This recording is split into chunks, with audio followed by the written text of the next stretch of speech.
This is my personal account of an incident that occurred in Alaska back in 2019. I haven't spoken of this incident to anyone but my therapist and my best friend. Despite many sessions and even attempts of exposure therapy, which I will explain later, this event still haunts me. Maybe if I post this here, I can gain some semblance of peace. So, like I said, it was 2019. I was 25 at the time. I had been saving up money to do on some backcountry camping up in Alaska. I live on the East Coast, and while my job was paying all right, I was taking up some under-the-table jobs, house painting, house sitting, pet sitting, and what have you, to help me out financially for the trip. I also had a friend set me up with their uncle, who is a bush pilot, to handle getting me to and from my camping location. This was my first and biggest mistake. Now, I had very little experience with camping outside of occasional weekend camping at state parks, and I did some camping excursions, nothing super challenging, when I was in Boy Scouts. But my friend's uncle Mark knew some good spots that were remote to an extent, but easy to get to in the event of an emergency, by bush plane standards, that is. So yeah, no trekking to the nearest highway or road, unless I wanted to walk for a day or so through rugged terrain. My parents helped me out with getting me some emergency supplies, food, ash hydration packs, first aid kit, bear spray, etc. Mark loaned me a spare rifle of his in case I would need it. Even though I was a non-resident, I could still carry a firearm under state law. I've hunted before when I was a teen, so I had experience in that regard. Plus, I didn't have to worry about the hassle of transporting a firearm and dealing with airport regulations. Mark also hooked me up with a satellite phone as well, so my cell phone was going to be nothing more than a camera. I didn't have the money for a good camera for photography or anything, so I had to make do. The plan was to be dropped off at where I was camping, camp out for 5 days, and be picked up on day 6. I didn't want to use up all 2 weeks of my allotted PTO at work, so I kept the trip condensed. Because this was my first time out, Mark helped me pick out a site, based on his recommendations. The spot he chose wasn't one he went to often, as he typically flew in hunters and anglers who typically were going to areas with more rugged terrain. It was relatively flat, not a lot of dense forests, maybe some patches here and there further in, and my campsite was going to be set up near a small lake with a good view of some mountains in the distance. Now, I'm sure a lot of people would like to know where I was specifically, but Mark no longer takes people to that location, regardless of their experience or not, and he no longer does fly-ins for anyone who isn't a hunter. It hurt his business a bit, because fishing is so popular in Alaska, but he ended up retiring altogether due to COVID the following year. As for why, I won't mention the location. As far as I am aware, the location didn't have a name on an official map, and if Mark had ever flown near that area, it was just a tiny blip during a scenic sightseeing trip. The other reason was because of what I experienced on that trip. What I saw, I wish I could get it out of my head, out of my dreams. After Mark dropped me off and helped me unload my gear, I spent most of my first day setting up camp, not far from the lake, a good 85 yards or so, or a little over 77 meters. I found a nice and remarkably dry, dead log that had some good-sized branches, so that was my main supply of firewood. A short walk away, there was a small grove of trees inland from the lake that I set up as my food storage location. Mark said bears were not uncommon in this area, though not necessarily the best place to see some, but it was still advised to keep food hanging from a tree, out of reach from any potential bears. The lake had a rather unique shape to it, which made it easy for me to set up a good spot for a cooking area. For those unfamiliar, the campsite, food storage, and kitchen area should form a triangle, which some people refer to as a Bermuda Triangle. Day 2 and 3 were not entirely uneventful for the most part. Day 2, I was eating lunch at my campsite while watching a bull moose dive into the lake to eat the plants at the bottom. Day 3, I did some hiking, found a small hill with only a couple trees on top, and I decided to sit down and observe a herd of elk grazing for a good while. Exploring around the lake, I found a small rusted boat buried under some branches. It was in rough shape, but could still float on the water, so I dragged it back with me to camp and put it near the lake shore. Figured I could go out on the lake and take some good photos from it. Day 4 is when things started to get weird. It got unnaturally quiet that morning. The birds were not singing, and the only sounds were from the lake and the bugs. Despite making sure I packed mosquito repellent, the bugs were a big nuisance if I was near the lake. I hesitated to travel away from my tent, outside of walking to the lake. I tried not to let the silence bother me, and I occupied my time with reading inside my tent. As the sun dipped down and darkness began to creep in, I was starting to feel uneasy, like a primal kind of fear. I decided I was going to make my campfire a bit bigger than I normally make it, enough that the light shone further away. As I turned in for the night, I made sure my bear spray and the rifle were within reach inside my tent, but I had trouble sleeping. The silence was unnerving. I was fighting myself not to toss and turn, because I was too afraid of the noise attracting something I did not want to encounter alone at night. Just as I was about to close my eyes, I heard a branch snap. That woke me up faster than a bucket of ice water, and I immediately froze. I could heard something coming into my campsite. I reached for the bear spray and held it tightly to my chest. As slowly as humanly possible, I turned over and saw the shadow of an animal on the wall of my tent, illuminated by the glow of the moonlight. The animal was big, about the size of a trophy brown bear, but the silhouette looked off. I just figured it was from some sort of distortion from the angle I was looking at. But the noises it made were not like that of a bear. It made huffing noises like a bear, but the sound wasn't exactly the same. I could tell it was starting to approach my tent, so I had my thumb ready on the safety catch of the spray. Suddenly, the creature tore through the tent like tissue paper and grabbed my sleeping bag in its jaws. The strength of the animal caused me to nearly hit my head off the ground, and for a brief moment I caught a look at the animal's face. The animal's head looked similar to a bear's, but there was something uncanny about it, uncanny in a way that I cannot entirely articulate. It wasn't malformed or anything, it just looked off. As the animal dragged me out of the tent, I popped off the safety catch and sprayed it in the face. The animal reeled back, groaning in pain. It was a horrendous noise, not like anything I have ever heard. I heard it run off into the thick brush, and as I went to head for the remains of my tent, I could hear this crashing and cracking noise from the animal. I was too scared that it was going to come back, so I ran for the boat. As I was pushing the boat into the water, I turned back, and from the fading glow of the campfire, I saw the animal begin to charge. I wasted no time in getting the boat into the water, and I began to paddle as quickly as I could. I knew the creature would be faster, but I was praying that I got far enough away from shore it wouldn't attempt to chase me. The creature didn't stop at the lake shore, and it made its way through the water, at least up to its chest, and stopped. I could faintly see it from the moonlight, and then it ran for my tent. While I couldn't see it all that well, I could tell from the horrendous noise that the animal was thrashing around my camping supplies. I hoped to God that the rifle and satellite phone were intact. I curled up in the boat and tried my best to sleep, but I was drenched up to my waist, and I was shivering like crazy. After a good 15 minutes, the noises from my campsite died down, and everything became still again. I never slept through the night, but occasionally would paddle the boat to make sure it didn't float off towards shore during the night. When morning approached, I was still too afraid to go back to my campsite. I waited until around noon, when my stomach began to protest. I picked up the paddle and slowly and as quietly as possible paddled back to my campsite. As I reached the shore, I still waited for several minutes, just to make sure I didn't hear the creature approach. I slowly walked back to what remained of my campsite. The tent was nothing more than snapped poles and tattered fabric, and what was left of my sleeping bag was unrecognizable as belonging to a sleeping bag.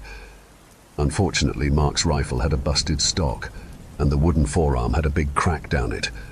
My backpack had been torn apart, and clothes and gear were scattered all around. I found my binoculars laying in the fire pit. Luckily, it looked like the fire had gone out before they landed in it, as there were no scorch marks on them. One of the lenses was cracked, but was still usable. I scoped out the food cache area, only to find my food cache missing, and some busted branches around the trees. I quickly grabbed a small backpack that was missing a strap, and quickly stuffed some clothes into it and the binoculars. I searched around the campsite for anything else of use, The satellite phone was still in its pouch in what was left of the larger backpack, so I grabbed that and a couple emergency flares. I would pause every few moments, just to make sure the creature from last night didn't show up. My bear spray can lay over by the dead log, and as I went over to grab it, that's when I heard a low growl coming from the thicket. I froze. If I'd been wearing a t-shirt at the time, I would have seen the goosebumps that covered my arms.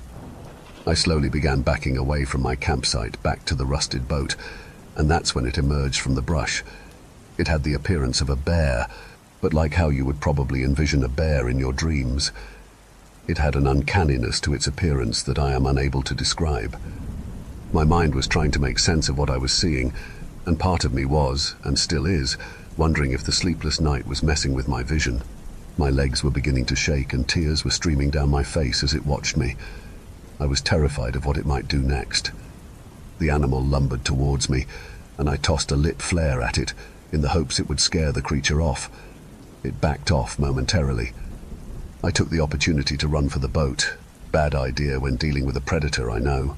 But I managed to get the boat back towards the deeper water as it stopped at chest-level water like the night before. The animal watched me, its eyes burning with an intense fury that I have never seen in an animal before. It ran back to shore and turned, and began swiping at the ground with its paws. When I saw the claws, I dreaded to think what injuries they would be capable of inflicting on me. I reached down to grab the paddle only to find it gone. I looked up to see it laying on the pebbly surface of the shoreline. I began to cry. I was typically not an emotional person at the time, but here I could do nothing but bawl my eyes out. I was absolutely terrified. I looked around, and I saw what appeared to be a branch from a dead tree jutting out of the water not far from shore, but seemingly far enough away the animal wouldn't reach me unless it was very determined. I used my hands to clumsily steer the boat towards it, and could see the creature lumbering along the shoreline, following me. I screamed at it to go away, but the animal was unfazed by my shouts and screams. When I reached the branch, I looked up and saw that the animal was gone. I looked around the shoreline. I wasn't terribly far from where my campsite had been, and I didn't see any trace of the creature. I accidentally kicked my foot back and heard a thud. I froze, and again I heard the crashing and snapping of branches in the thicket. I pushed the boat away from the log and back towards the deeper water. The creature again appeared on the shoreline and let out a horrendous-sounding roar. I never heard an animal sound like that before. It was such an awful roar that I flinched in fear. I bent over and clamped my hands around my ears. I was doing everything to keep the image and sound of that animal out of my head. I was cold, wet, and alone in the Alaskan wilderness, and I was being terrorized by something that was an indescribable approximation of a bear. I heard my foot thud again, and I felt around at first thinking it was part of the boat. I felt a handle, and out from under my seat was a metal box with a padlock on it that wasn't even locked. I carefully took off the padlock and opened the box, and inside was a vintage camping shovel, looked to be military surplus. It wasn't perfect, but the closest alternative to a paddle. I slowly began heading down the lake towards a river. I looked over my shoulder and the creature was continuing to follow me. I had never seen an animal this intent before. My mind was racing through so many thoughts. Was it an animal? A monster? I reached into my pack and pulled out the satellite phone. Battery still had enough juice, and I immediately called Mark and, despite my sobbing voice and him trying to calm me down, said he'd get out to me as soon as he can, and told me to keep an eye on the creature. Mark believed I was being stalked by a bear. Once again the sun began to dip down, and I was enveloped in darkness as clouds started to block out the moon. Somehow I was able to fall asleep. Woke up once in the middle of the night, thinking the animal had gotten to me, but, after an excruciatingly long period of silence, waved it off as a fish. When dawn came, I found my boat started to drift towards shore. I looked around, didn't see any sign of the animal. I gathered my remaining belongings and, after looking for landmarks that Mark advised me on, trekked to where he was going to meet me at. That was the scariest 3 hours of my life. All I could think of was that animal stalking me. I completely forgot to even be aware of other animals like moose. As I crested a hilltop, I could see Mark's plane in a flat meadow, and I just booked it for the plane as fast as I was able to. Mark rushed over and helped with my belongings, a rifle slung over his shoulder. Once again, I heard the familiar crashing sound of something in the brush near the hill I was on, and Mark readied his rifle as I got into the plane. We both saw the animal rear up on its hind legs and roar at us. Again, the way it was postured was so different from how a bear stands up. Mark quickly hopped in the plane just as the animal charged. However, Mark was able to get his plane airborne long before the animal could reach us, and I only caught one last glimpse of it before it fled back into the brush. I asked Mark what was wrong with that bear, and he just replied, his voice shaking, something I had never seen the 61-year-old man do in the time I knew him. I don't know what that was, but that wasn't a fucking bear. After we reached civilization, Mark swore he would never bring anyone to that area again, and I would be his first and last camper flight. I think we both regret the inexperience. Alaska Fish and Game were notified of the situation, but when they investigated the scene, they found only the remains of the campsite and some of my gear. They did recover some items that were still usable, but unfortunately, due to heavy rainstorms a few days after the incident, they could not find any footprints or even fur of the creature. Officially, it was logged as a bear incident. And with Mark explaining that the region wasn't particularly a prime area for excursions, Fish and Game decided there was no need to look into it further.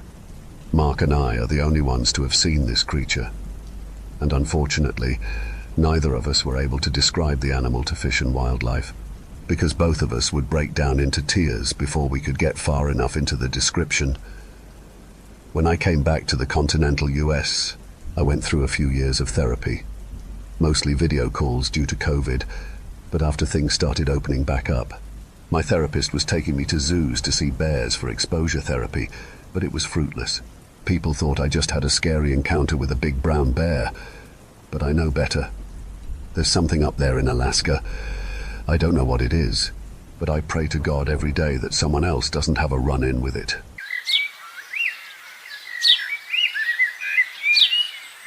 I had to agree with my girlfriend Emily that video calls were not as good as being together in person, but there was no way around it.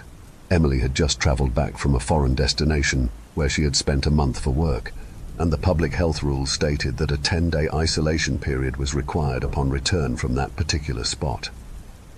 Rules were rules. I was desperate to touch her, to hold her, to feel her in my arms, and the extra 10 days seemed a cruel extension of our already month-long separation. But at least she now had good internet connection, and we promised each other long quality video calls in the evenings. A luxury after having to deal with the flickering, poor quality internet of where she had been. The first few days, however, she ended up being feverish.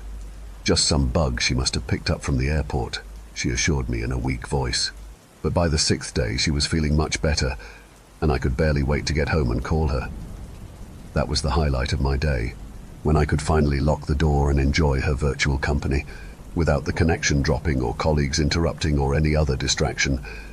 Even online, I felt I couldn't get enough of gazing at her beautiful face, now in crystal clear high definition, and even her most innocuous statements aroused a deep emotion in me. Emily seemed also as delighted to spend quality time on video with me, luxuriating in my gaze and declarations of affection. It must have been on the 8th day when it first happened. I rushed home, opened up my laptop and placed the call.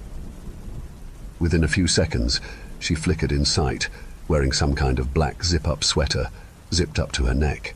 I felt mildly disappointed. During our previous calls, she had usually been dressed in what I called date night attire, revealing tops and lovely lacy things that barely brushed her skin. A wonderful change from the standard working gear that she had been wearing every day while she was away for work.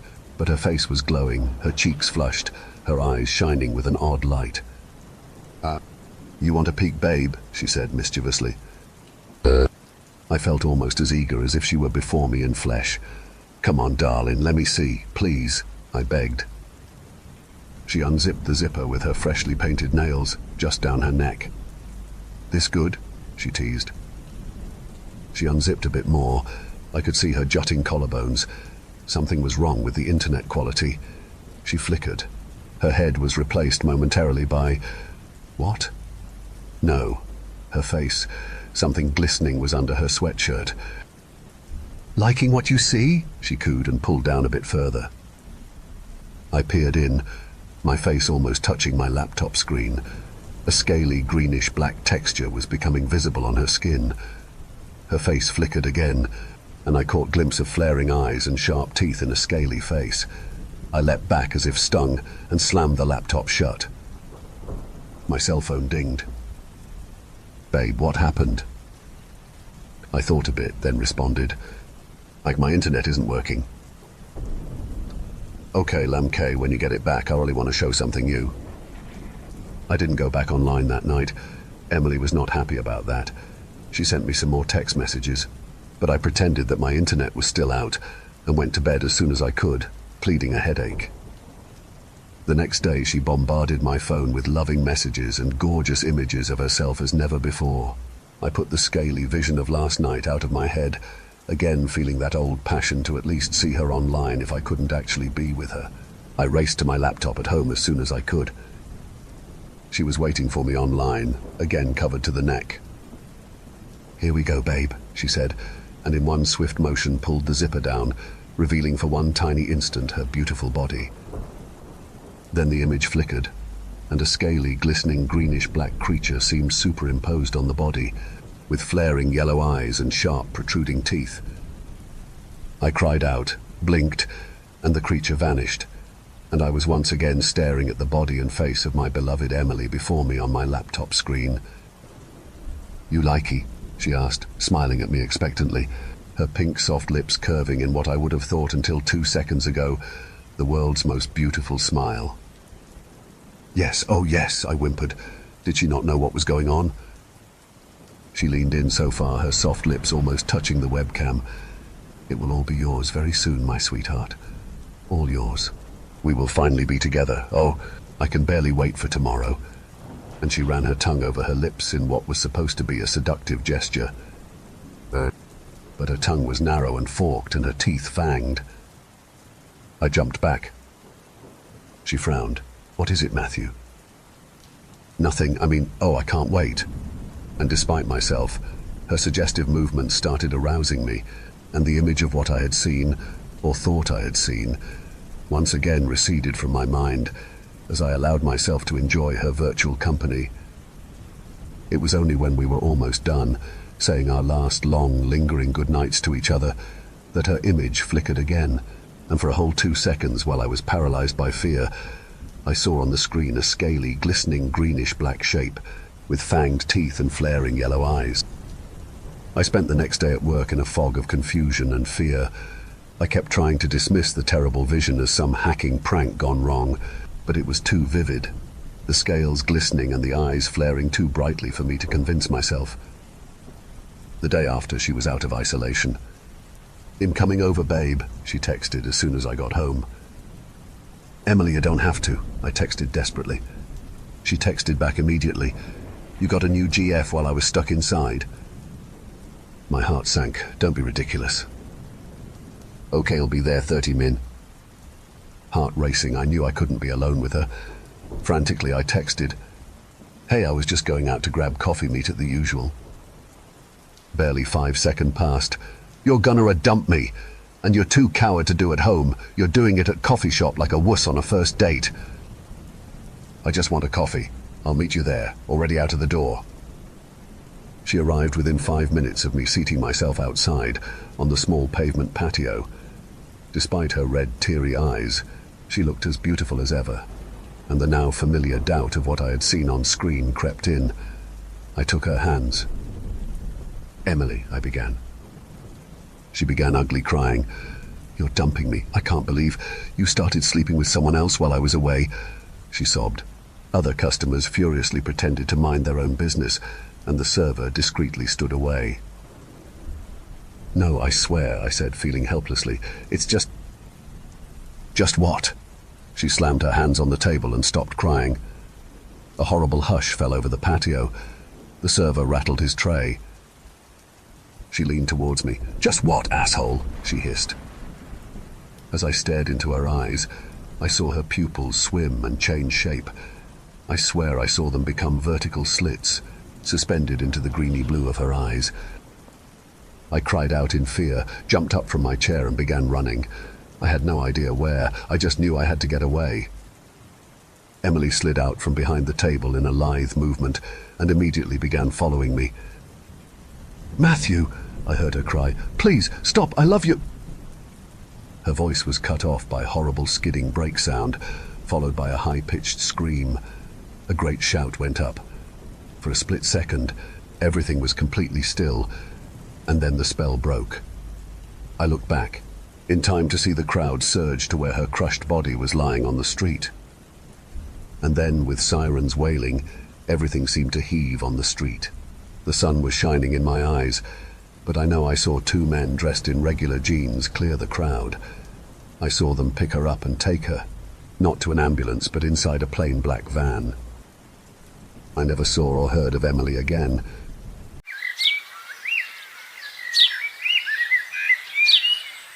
When we arrived at the Renfield residence, the first thing I noticed was that the front door was left half open. This was supposed to be my first visit to their home. I could see that there was no car parked out front, but the driveway still bore visible tire marks.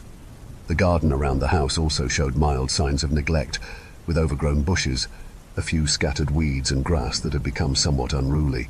It was hard to tell whether this was a sign of unexpected abandonment or simply lazy upkeep. My husband Richard gently knocked on the door, his fingers idly brushing the handle of his gun at his side, just in case.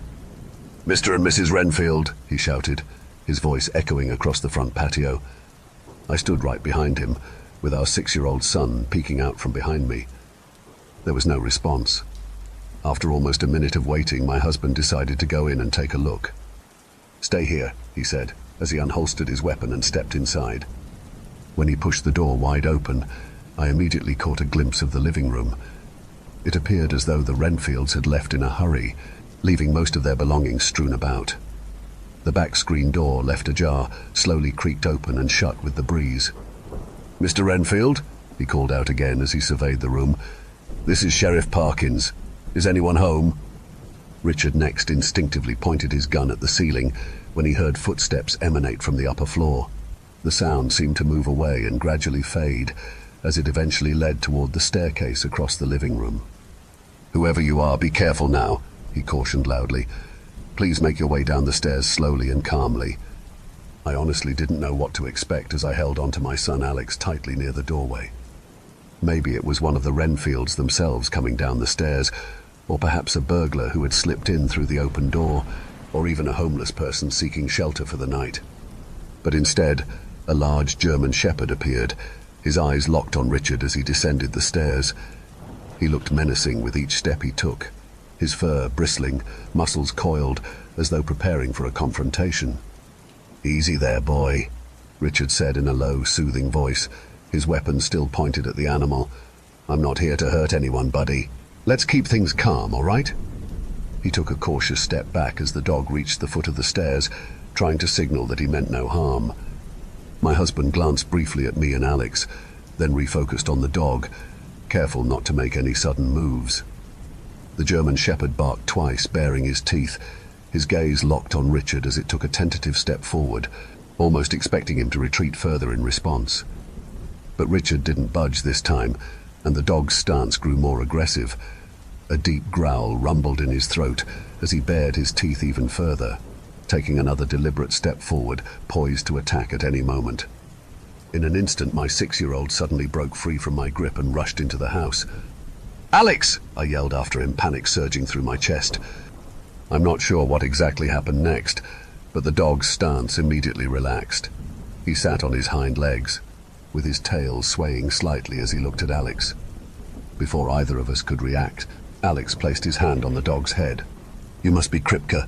Nice to finally meet you," he said, patting the dog gently.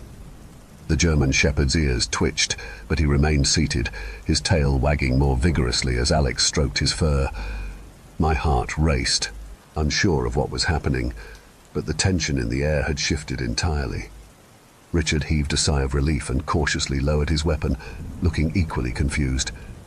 Before we had any time to process the situation, Kripke suddenly bolted up the stairs, prompting Alex to chase after him, with Richard and me quickly following suit. He led us straight to the last room on the upper floor and stopped next to a closet. It was clear the room belonged to a little girl, with pink-colored walls and a small bed dressed in fairy-patterned linens. Yet it had an air of neglect. Unwashed plates and bowls of cereal lay scattered across the floor, adding to the sense of disorder.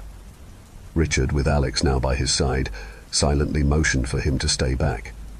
Slowly, he opened the closet door, and I immediately recognized Lily. She was sitting inside, crouched on her knees, her index and middle finger in her mouth, and her eyes wide with nervousness. Her gaze darted between the three of us as she continued to suck on her fingers, looking vulnerable. Finding her in such a state, the reality hit me. She had been abandoned by her own family. The thought of her enduring such isolation made my heart ache with sadness. The Renfield family had moved to our town only 6 months ago. I first met them during Mass at church, where they appeared to be a typical, if somewhat private, couple who mostly kept to themselves. Their 6-year-old daughter Lily was in the same class as my son. The two kids quickly became friends, and when Lily missed 3 days of school in a row, Alex grew concerned. He kept insisting that we check on her family at their home. Richard had just then returned from a grueling overnight sting operation with the city police and was already looking exhausted and worn out. Despite his fatigue, he agreed to come with us to check on the Renfields on our way to school. But what happened to the girl's parents? I wondered silently as my thoughts returned to the present. Why did they leave her alone in the house with no one to care for her? Meanwhile, Alex knelt in front of Lily and gave her a gentle hug, while Kripke calmly stayed by their side, his tail wagging softly. Richard and I then helped Lily climb out of the closet and onto the bed. She continued to suck on her fingers, a clear sign of her distress. I gently took her hand away and wiped it with a towel. Her pajamas, which hadn't been changed in several days, looked crumpled and soiled with food stains. Richard then left to check the room across the hall that belonged to the parents. When he returned, his expression revealed that it had been completely cleared out. I couldn't help but wonder again why the Renfields would suddenly abandon their only child. With no immediate answers available, I quickly packed a bag with some of Lily's clothes and toys from her room and escorted the kids and Kripke back downstairs to get to our car. We decided it was best to let Alex skip school for a couple of days so that Lily felt comfortable while she stayed in her home. When we finally arrived at our residence, I saw tears trickling down Lily's face. In this new and unfamiliar environment, it seemed to dawn on her that things were changing faster than she could process. She was already starting to miss the comfort of her own home. Lily slowly stepped out of the car, holding Kripke's leash, while Alex took her other hand and gently led her inside the house. When I stepped into the living room, a foul smell immediately hit me, wafting from the kitchen. I silently gestured for Alex to take Lily to the spare room at the end of the hall. Richard and I then cautiously made our way to the kitchen to investigate the strange odor. There, on the kitchen counter, we found a gutted pigeon, left for dead. Next to it, a family photo of me, Richard, and Alex lay flat, with a single bullet placed ominously on top. I saw the color immediately drain from Richard's face. He had been working with the FBI to take down a regional drug cartel, and just hours earlier, they had raided their base. While they seized millions in drugs and arrested over a dozen people, a few key members, including the ringleader, had evaded capture. Richard assured me he would deploy deputies around the house, and that they would also soon catch the ones on the run. We then quickly cleaned the kitchen to ensure the kids didn't walk in on the disturbing scene. A few minutes later, I helped Lily change out of her old clothes and gave her a quick bath, while my husband tended to Kripke, ensuring he was well fed and comfortable. We did our best to make Lily feel at home, but it was clear she was missing her parents. She handed her dad's number to Richard, asking him to call it and contact her father, her eyes all the while brimming with hope. Somehow she felt with him calling, the outcome would be different. However, when the number proved unreachable, Lily simply sat in a corner with Kripke and refused to eat. No amount of cajoling by me or Richard seemed to make a difference. Even Alex tried to help by bringing her a plate of food, but it remained untouched. Fortunately, things started to look up a couple of hours later when Alex pulled out a wooden top from his pocket and dangled it in front of Lily to grab her attention. With careful precision, he wound the string tightly around the grooved, pear-shaped toy, then yanked it sharply in one fluid motion. The top bobbed in the air for a moment before landing on its metallic tip, spinning smoothly on the ground. The trick worked. Lily's eyes followed the top as it danced in graceful arcs, looping and wobbling across the floor in mesmerizing circles. But Alex was not done yet. He expertly looped the string around the spinning metallic tip and yanked at it again with greater force. The top bobbed in the air once again, only to land on the palm of his hand this time, and continued to spin unobstructed. Smiling, he walked over to Lily and gestured for her to hold out her hand. She hesitated, looking unsure at first, but eventually complied, and Alex deftly transferred the spinning top to her waiting palm. Lily almost broke into a smile as the rotating top tickled her skin, almost. But the distraction helped her to snap out of her melancholy. When I brought 2 large bowls of soup for Alex and her a few minutes later, she accepted hers without a word. I quietly watched as the 2 children ate their meal in silence. Once Richard got back to the office, he issued a bolo for Lily's parents and began searching for any living relatives who might be willing to take her in. During his investigation, he discovered that both Mr. and Mrs. Renfield had grown up as orphans in the same orphanage before eventually marrying each other. They had adopted Lily from the church when she was just 1 year old, and she had been under their care ever since. Armed with this information, my husband realized that, without any immediate relatives to contact, he had no choice but to involve child services. The case officer informed him that, due to a backlog of cases in neighboring regions, it would take a couple of days before a representative could come to our town. In the meantime, we decided to let Lily stay with us until the authorities could take over. On one hand, Lily was showing signs of improvement as she started to relax around us, especially with Alex's constant efforts to make her feel comfortable. Richard, on the other hand, was another matter. He still hadn't fully recovered from the shock of the morning's events. Being in a small town with limited manpower, I knew he had extra reasons to worry about our safety, but it didn't help that he kept tossing and turning in bed, conducting perimeter checks around the house every hour throughout the night. The following day, which happened to be a Sunday, we all stayed in. As the 4 of us sat in the living room, the oppressive silence finally got to me. I stood up from the couch and planted myself in front of Richard. "Honey, I've been telling you for a long time that I want you to join me for ballroom dancing. You've postponed it for years, but today we're going to change that." I picked up the remote and turned on a rerun of Dancing with the Stars. "Come on, it's now or never," I said, extending my hand as I watched my husband sit there, looking absolutely stupefied. "Are you really going to let your wife feel embarrassed in front of the kids?" I added, raising an eyebrow at him. With a sigh, Richard finally stood up and took my hand, and we began to dance, spinning in awkward circles around the living room. A moment later, Alex joined in, taking Lily's hand and putting on a little performance of their own. It didn't take long for me to realize that the men in the Parkin household are terrible dancers with 2 left feet. But for the first time, I saw Lily laugh out loud as Alex fumbled and tripped through the simplest of steps. Even Kripke got in on the fun, joyfully dancing solo, spinning in clockwise and counterclockwise maneuvers whenever he got the chance. This was followed by a sumptuous lunch, where Richard and I took charge in the kitchen, chopping vegetables and stirring pots. The children also eagerly joined in, with Alex carefully peeling carrots while Lily arranged various spices and ingredients on the counter. By the time we sat down to eat, a sense of togetherness wrapped around us like a warm blanket. When Monday finally arrived, it was time to take Lily to meet her case officer, and the meeting was set up in Richard's office. I packed some sandwiches for her, feeling a mix of emotions in my heart, even though she had only been with us for a couple of days. As I handed the sandwiches to Lily, I did my best to allay her fears, reassuring her that she was in good hands and that everything would turn out all right. She nodded silently and gently wrapped her arms around my legs in gratitude. We all then got in the car together as Richard started for the office. He stopped en route at the gas station to fill up the tank. I stepped out to get a bottle of water from the nearby store, and Alex ran after me, eager to buy a send-off present for Lily. Richard mentioned that he would park the car at the edge of the gas station, near the exit, so he could check the air pressure too. He went ahead and parked it just ahead of the storekeeper's pickup. As I entered the store, I noticed an old Lincoln pull up and take the spot Richard had just vacated.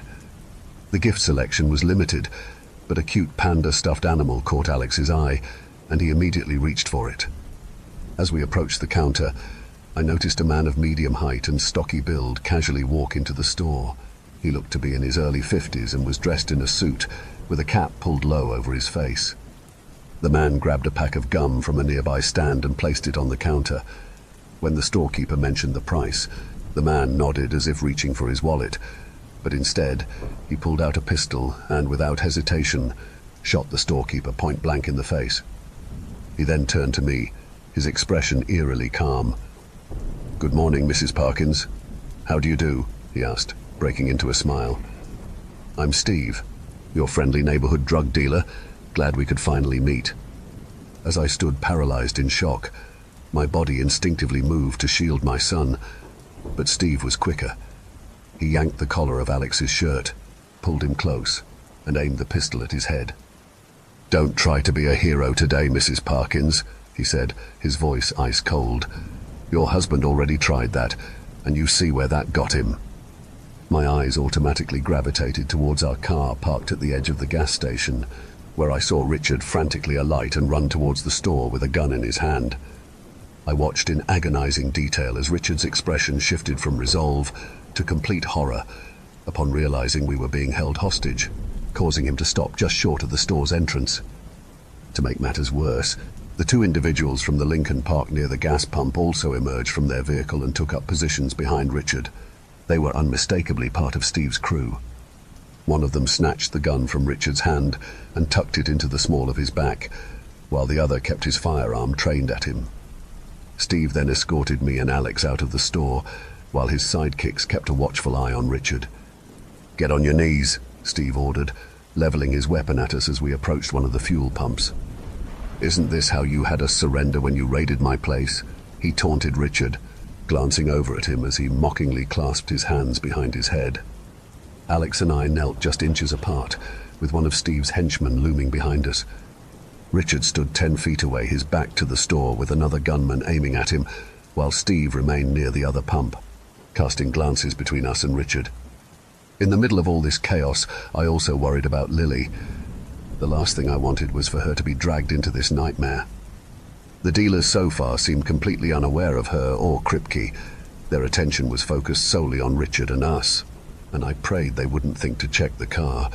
Thinking about Kripke, I also immediately worried over how Lily would be able to control him amidst all this commotion. I stole a quick glance at our car, and from a distance it did look empty. But for those who knew, it was impossible not to miss Lily's forehead, peeking up from above the back seat, her eyes fully focused on the event unfolding in front of her. Kripke was nowhere in sight beside her, and my heart pounded away in my chest when I spotted him crouched beneath the storekeeper's pickup truck. He had already sneaked out of our car and was silently lying in wait. His body was coiled tight, and his expression was fierce, just as it had been when I first met him. He looked poised and ready for a fight. My thoughts were interrupted suddenly when I heard my husband's voice break through the silence. "This is between you and me, Steve. They have nothing to do with this. It's me you want. Release them and let's sort this out like we need to." Richard finally spoke, trying to stay calm despite the gravity of the situation. Steve nodded with exaggerated silence and snapped his fingers at one of his crew members, who went by the name Softy. Softy walked over to the old Lincoln, pulled a baseball bat from the back seat, and delivered a crushing blow to Richard's leg, sending him crashing to the ground in agony. Alex and I watched in horror as he writhed in pain. Softy then held the bat horizontally, clamping it down on Richard's throat from behind as he struggled to maintain his balance. "If only life were that simple, Sheriff Parkins," Steve said, pulling a cigar from his coat and slicing it with a cutter. "All you had to do was look the other way. We weren't even operating on your radar. We had in fact set up a base well beyond the confines of your town, but you had to dig around and notify the big boys anyway. Do you have any idea how unhappy you've made my employers? How many millions of dollars in product have been lost because of you? Do you think our families are safe now, considering what has happened?" Steve's voice was laced with anger, echoing the frustration of his crew. "So why should I let you or your family go, Sheriff Parkins?" Steve asked, his expression deadly serious. He then placed the unlit cigar in his mouth and walked over to where Alex and I stood. He removed the fuel nozzle from the gas pump next to us and began dousing us in gasoline. Richard struggled to push himself up, his eyes wild with panic as he saw the gasoline seep into our clothes. "Stop!" he pleaded, his voice cracking with desperation. Softy rammed the knob of the bat into his ribs, leaving him wheezing and doubled over in pain. "I'm afraid it's far too late for that, Sheriff," Steve said, lighting his cigar and taking a slow, deep drag. Smoke swirled around him as he continued. "When this place burns to the ground, your faces will make the headlines tomorrow." He twirled the cigar between his fingers, pacing deliberately around us, dangerously hovering over the gasoline-soaked ground. "Hopefully that will send the right message to the entire county, and maybe even help us regain favor with our bosses," he added, a twisted grin forming as he savored the moment. I suddenly felt a throbbing pain in my head. I couldn't tell if it was from the constant inhalation of fumes after being doused in gasoline, but it was a strange sensation. It felt like a small voice somewhere deep inside me was trying to break free, as if it were asserting itself within my consciousness. So much so that it started to filter out all the noise around me as I watched Steve continue to address my husband, but I couldn't hear a word of what he said. And the voice in my head only grew louder and louder until I heard it finally utter my own name. "Mrs. Parkins. Can you hear me, Mrs. Parkins?"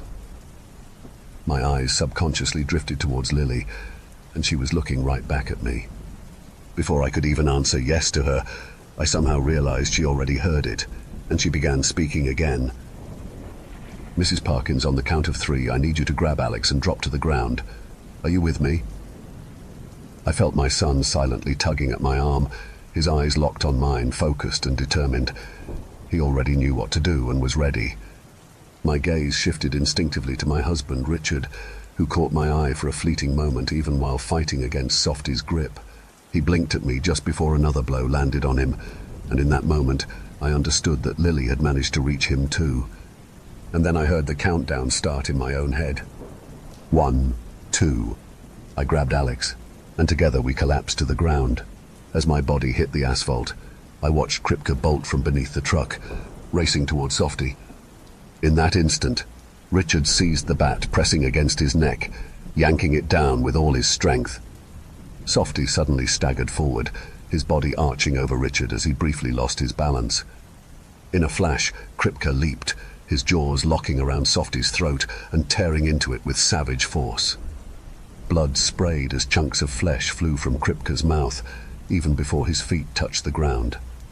Just as Softy was about to hit the ground with a thud, face first, Kripke launched himself into the air once again, this time aiming for the man positioned behind me. The next few seconds unfolded in a chaotic blur. I saw Richard lunge for the gun tucked in the small of Softy's back. Without thinking, I wrapped my body around Alex, trying to shield him as best as I could, and I closed my eyes just as a barrage of gunshots erupted from all directions. When the gunfire finally subsided, I cracked my eyes open and looked around.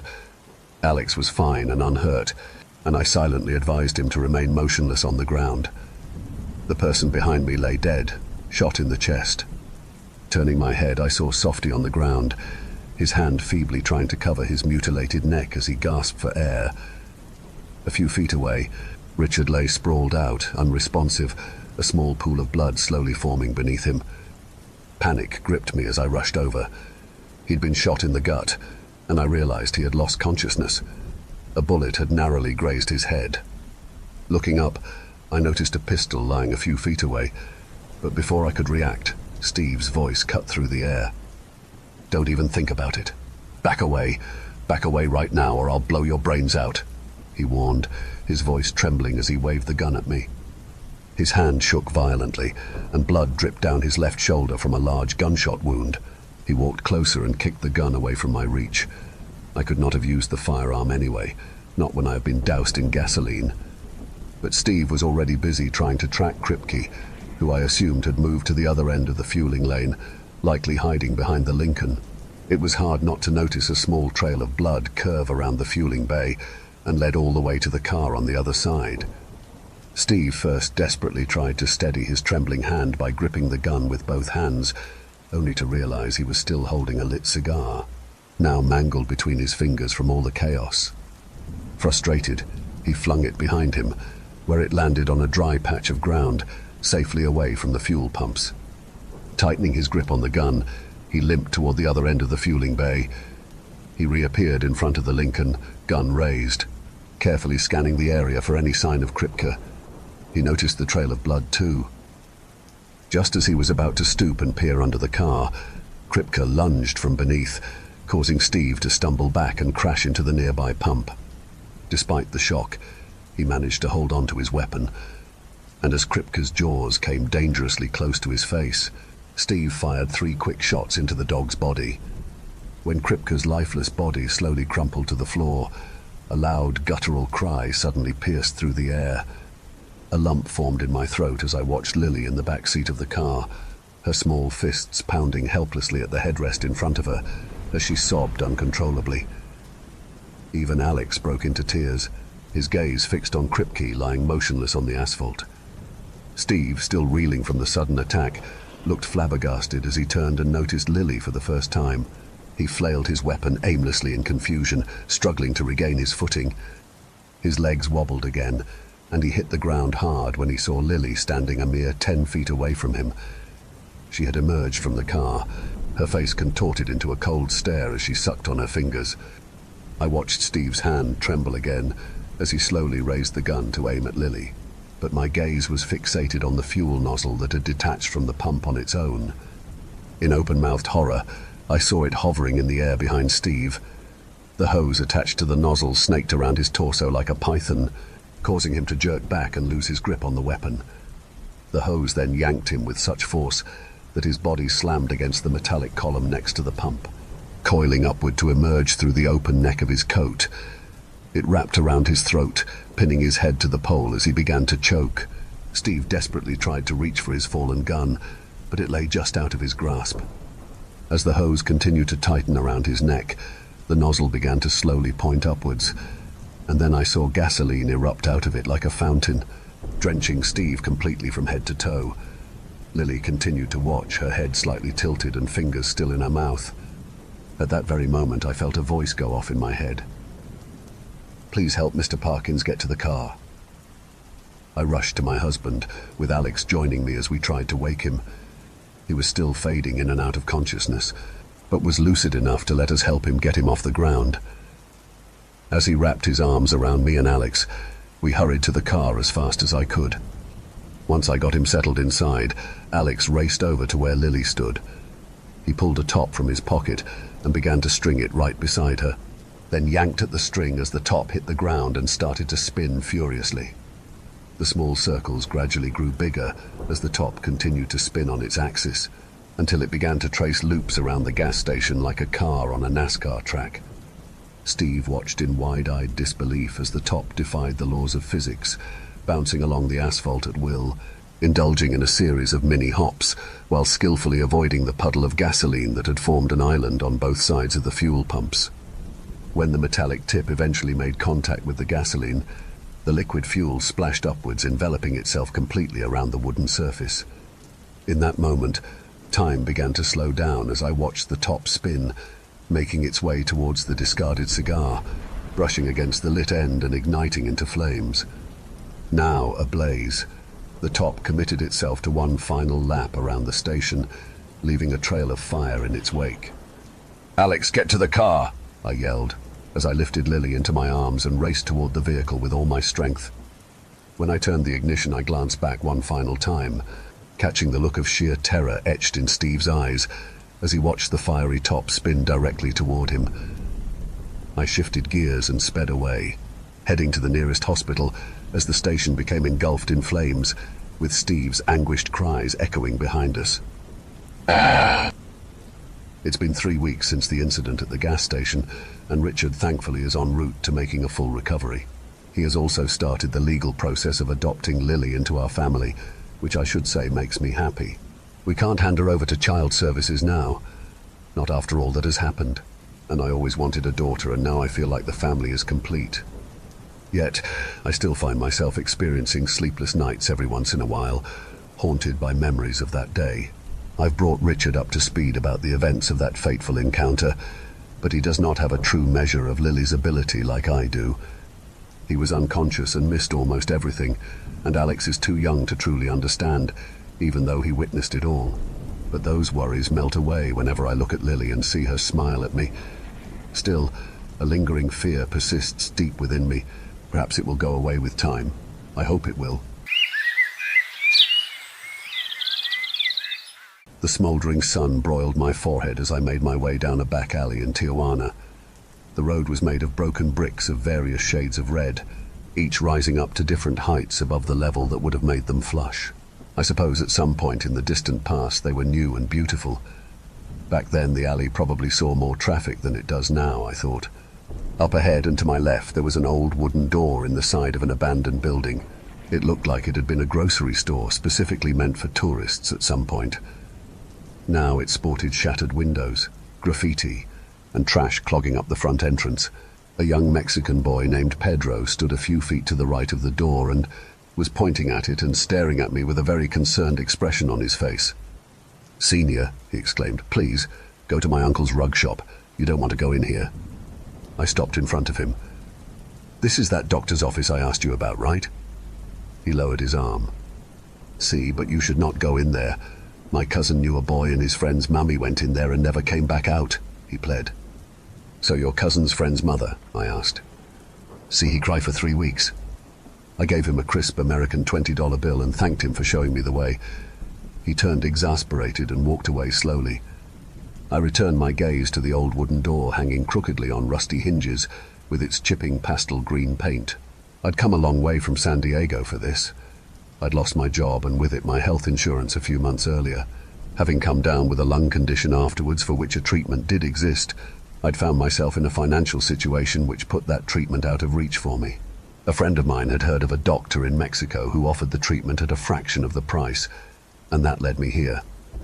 They said his name was Dr. Diablo, which didn't set my nerves at ease. The condition of his office was also causing me concern, but this was Mexico. Things were different here.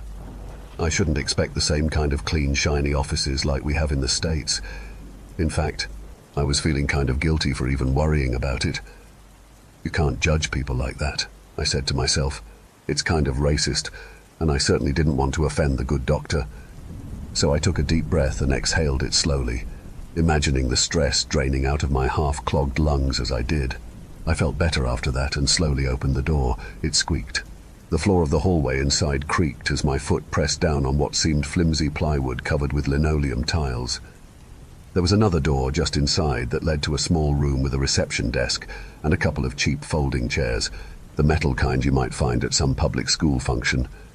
No one was there, but a box fan was on in the corner, blowing the hot air around as if pretending to keep the room cool. There was a little bell on the desk, so I rang it. A minute later, a man came out from a back room. He was middle-aged and dressed in a white t-shirt and blue jeans. He had dark hair and a moustache. He looked me up and down and then examined an open notebook. "Ah," he said, "you must be the American." I nodded. He smiled. "You know I'm an American too. You see, Mexico is in North America, so we are both Americans." "That's right," I said as he laughed. I guess this was supposed to be funny. I appreciated him trying to give the situation some levity. "You left your phone at your hotel like we agreed?" he asked. "It's in my car. I haven't checked into a hotel." "Oh, I see." He scratched his chin and thought for a few seconds. "You know the federales are always trying to shut us down. We can't take any chances. Where did you park your car?" "It's in the lot behind Hernandez Emporium." "Oh, that far. Good. That's good. Okay. The doctor will see you now. Just follow the hallway, and when you get to the door, go down the stairs." He then retreated into the back room through the door he'd come out of. The hallway was the only other way out of the room. It was dimly lit with fluorescent tube lights that barely let out a glow and a window to the right. A small wooden cabinet was on the left. The floor seemed to be concrete under its worn and peeling paint. There were a couple of closed doors in the short corridor and an open one at the far end. I walked through and entered the open doorway into a dark hallway, which had a few open doors on either side. I looked into those rooms as I walked past. The first one had boxes on the floor and several shelves on the far wall. On one of these shelves I noticed several glass jars with strange-looking contents. A few seemed to have dried up fungi or plant specimens, but a couple had small skulls which seemed to me to be from small monkeys. I wondered for a moment if this guy was some kind of witch doctor, but then I stopped myself. No, I thought. There's no place in my thought process for that kind of cultural bigotry. I'm sure he's just a collector. The next room had a padded table in it with extensions for arms and legs which included leather straps. Again, I had a moment of fear. If someone was strapped down on that thing, they'd be helpless for any psychopath to have their way with. Stop it, I said to myself. I'm sure it's just for violent mental cases. They have these at insane asylums to protect the staff from out-of-control nutcases. The third open door was to a room with cinder-block walls and a single dim light in the ceiling. Hung on the walls were what seemed to me to be medieval instruments of torture. Apprehension filled me up in an instant, and I almost turned to leave. Then I came to my senses. What are you, some kind of racist? I asked myself. Just because you're in Mexico doesn't mean that every doctor is some kind of fly-by-night quack or serial killer. How do you know what those things are for? Are you a doctor? Did you go to medical school? Okay then. I reached the end of the hall, and to my left was the stairwell. I followed it down into the cool basement level. The drop in temperature was a relief and set me much at ease. The basement was comprised of 2 rooms from what I could tell. The first was a small waiting room with several chairs and one fluorescent tube light flickering and buzzing away as they do. I sat down to wait, and the doctor entered a minute later through the only door. He wore a white lab coat and had a traditional stethoscope draped around his neck. His eyes were bloodshot and set back into his head within crater-like structures on his heavily creased, leathery face. He bore a black mustache and goatee which, along with his tattooed right hand, gave me the impression of an East LA gang member. Otherwise, he looked like any ordinary doctor you'd see in any normal hospital. "Gringo," he said. "You here for the lung infection?" I nodded. "You got the money?" I handed him a folded stack of cash I had set aside in my pocket. He counted it, then fixed his eyes on me. "Okay, come in the back." I followed him through the door into a small operating room. The place was a mess. Wires from various machines on the floor, dusty old equipment everywhere, and one of 2 surgical lights broken. Pale blue tiles went halfway up the wall and wrapped around the room. Above that, cheap wooden paneling had a chipped and peeling light green paint job. The surgery table was in the center and was the only thing about the room that looked normal. He instructed me to sit on the table, and so I did. He fumbled through a cabinet and pulled out a thick metal wand-like thing, which was attached to a tube which he hooked up to a machine. When he turned it on, it made a whirring sound. "Now open your mouth up," he commanded. "I gotta check your lung pressure." I opened my mouth wide as he lurched forwards like a madman, shoving the thing deep into my mouth. He held my face with both hands, one on each side of my mouth, pulling the skin hard as if forcing me not to close my lips. He pushed, and I fell back on the table as the wand slid halfway down my throat. I could feel it vibrating in my neck. It seemed to be alternating blowing and then sucking air in. I thought he was trying to kill me and was using the front of being a doctor to lure in unsuspecting victims.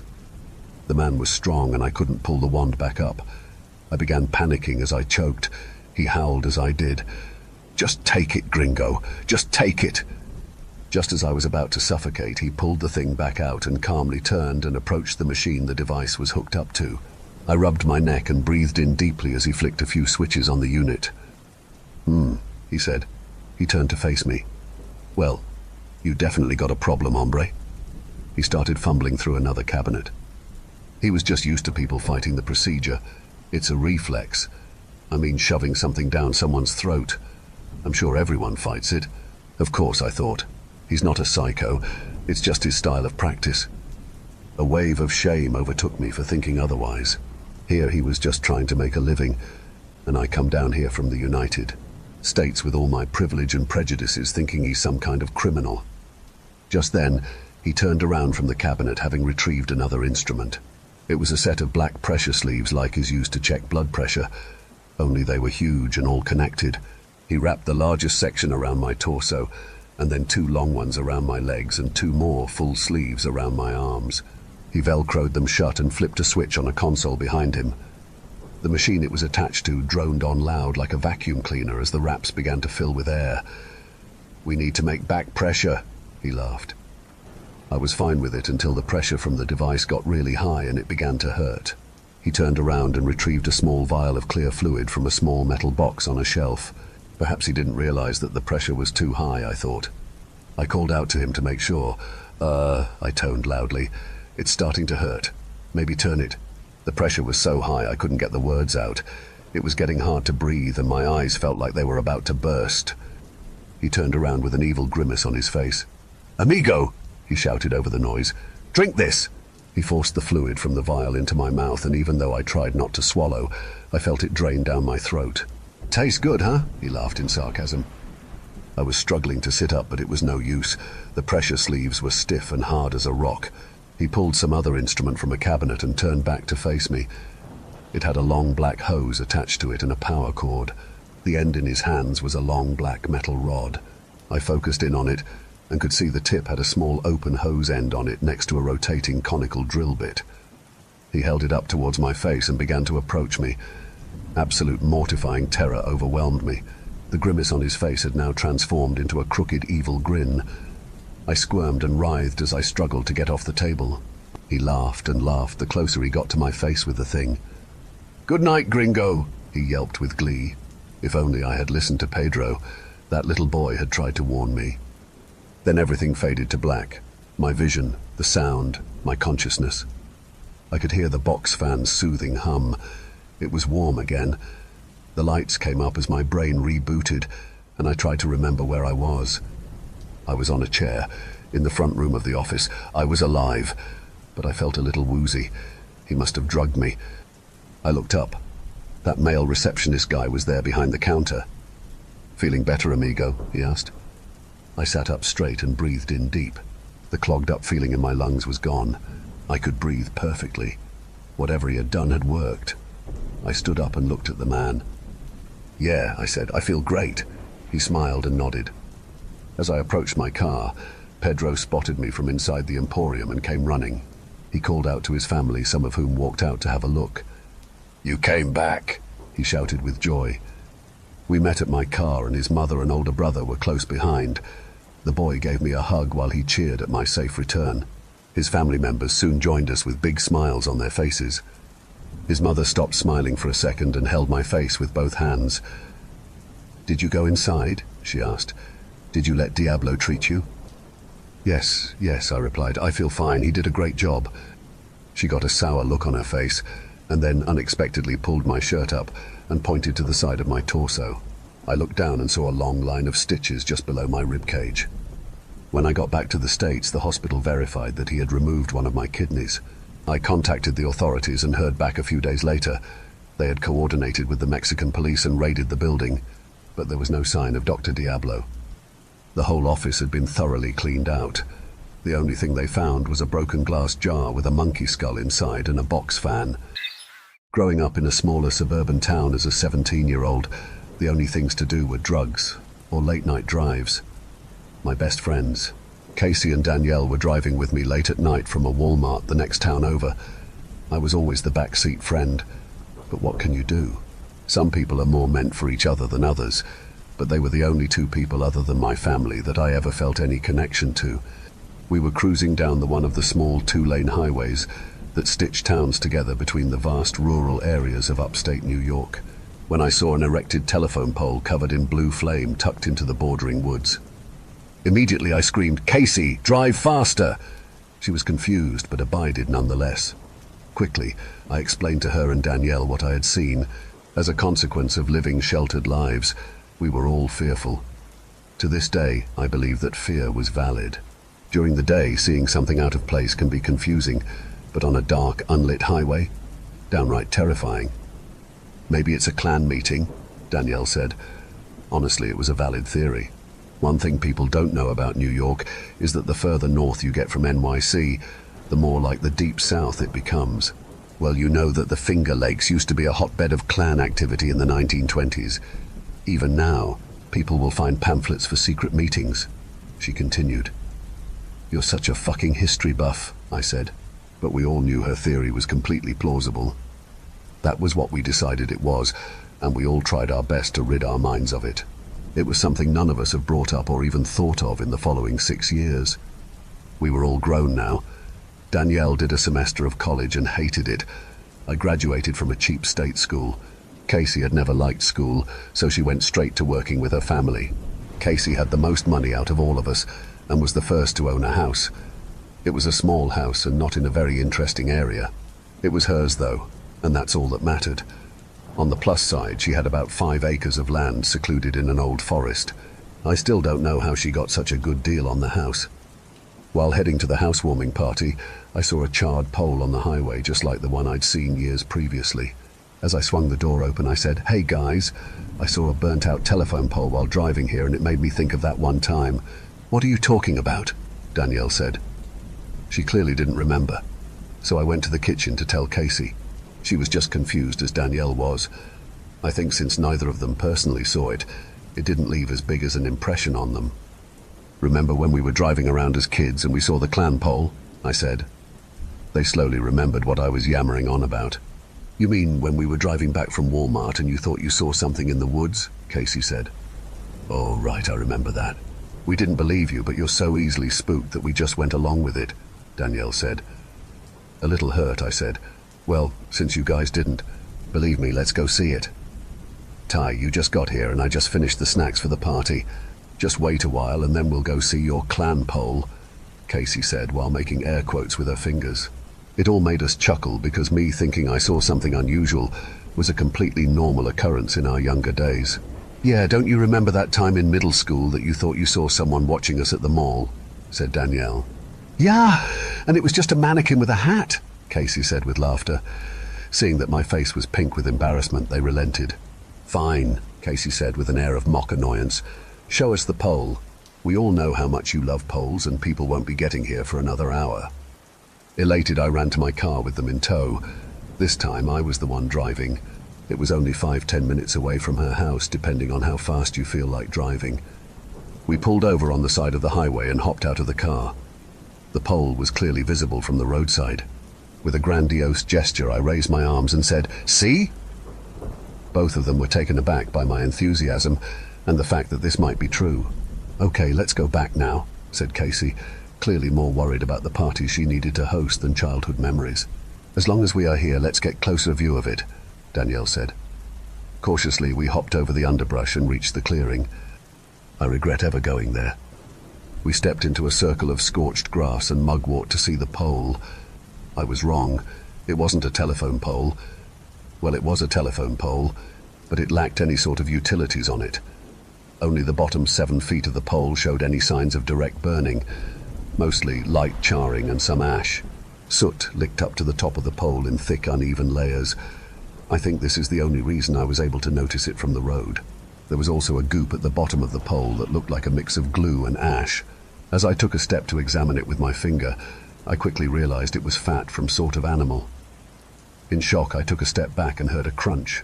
Beneath my heel was an ashen rib bone embrittled by fire. It was a pig's rib bone. Nonetheless, it was startling. I was already paler than a sheet when Casey pointed out deer cams. Whoever did this had our faces and possibly my license plate. It didn't take much convincing for all of us to run back to the car, and we drove back home in silence. None of us are professional investigators. Hell, I think the only one with any investigative knowledge would be Danielle. You see, Danielle works part-time at a library and a diner. Casey helps operate her family's machine shop, and I teach science at our old high school. Internally, I rationalized to myself that it was just some fancy way of barbecuing I'd never heard of. The housewarming party went well, but there was a sense of unrest shared between all 3 of us. At the end of the party, I was getting ready to go, but as I picked up my boot, I saw a glint of metal caught in one of the sipes. As I wriggled it out, I realized that it was a tooth with a dental cap. I showed it to Casey while panicking, and we immediately called the police. We showed them the tooth and the location of the pillar on a map. They took the tooth as evidence, recorded our statements, and left. I don't know what good the police will do. Hell, I don't even trust them. It was right next to the fucking highway. Whoever owns the pillars and the deer cams seemed to have felt that they felt no need to hide what they were up to. The last thing Casey said to me was, "You know that wasn't the way we took that night, right?" The meaning was clear in her expression. Either this was unrelated to what I saw, or there are multiple pillars. Tomorrow, Danielle and I are going to the town library to find any records of ownership for that area and old newspapers to see if anything similar has been seen in the area. I will let you all know if we find anything that gives us more insight in what we saw, to ease your mind. No one has been tailing my car so far, so I think we are safe. If this post never gets updated, assume that we couldn't find an answer, or it is not something we can publicly discuss quite yet. My stepdad Carl hates me. There's just no other way to put it. Matt, if you don't like it, go and live with your dad, Carl would yell, squinting at me through his wire-rimmed glasses, arms folded. I don't know where he is, though. I don't know him. He left when I was 7, I'd reply. That's not my problem, is it? I'm the breadwinner in this household, so if you want to live here, you'll do as I say. The chore schedule is strict. Sweeping, doing the dishes, washing the car, dusting, vacuuming. Invariably, Carl would find some fault with the quality of my work and call a house meeting to make clear that the piece of gravel he found on the kitchen floor was not acceptable.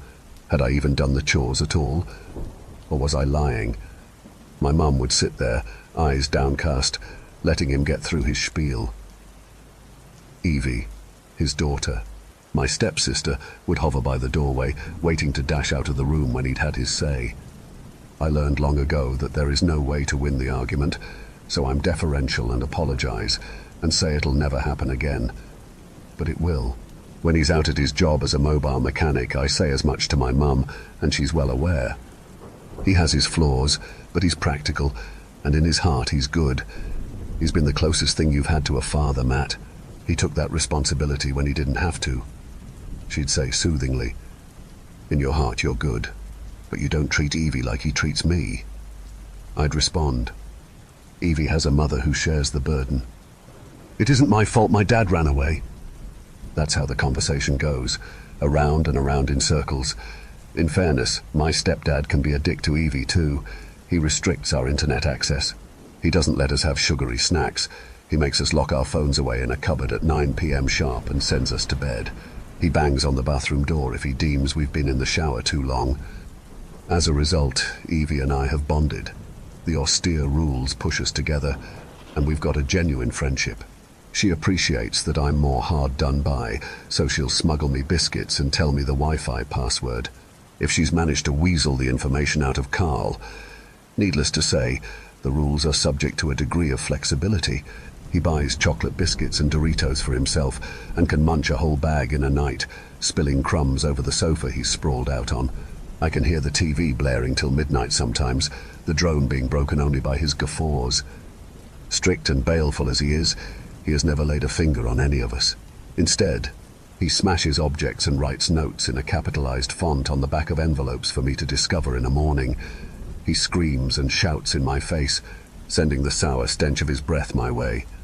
I wonder if he's trying to provoke me to hit him, which would be absurd. He's pushing 2 meters tall and heavy set, and I'm a skinny 17-year-old who's far more interested in reading about battles than fighting them. I'm used to his dramatic outbursts now, so that's why yesterday was so weird. Carl was trying to fix the pipes under the kitchen sink, while Evie pressed him for extra pocket money. He was grumbling and largely ignoring her, until she mentioned something about the chest in the basement. Carl stopped his tinkering and slid out from under the counter. He towered over Evie, ominously silent. I was studying at the kitchen table, but stopped to watch.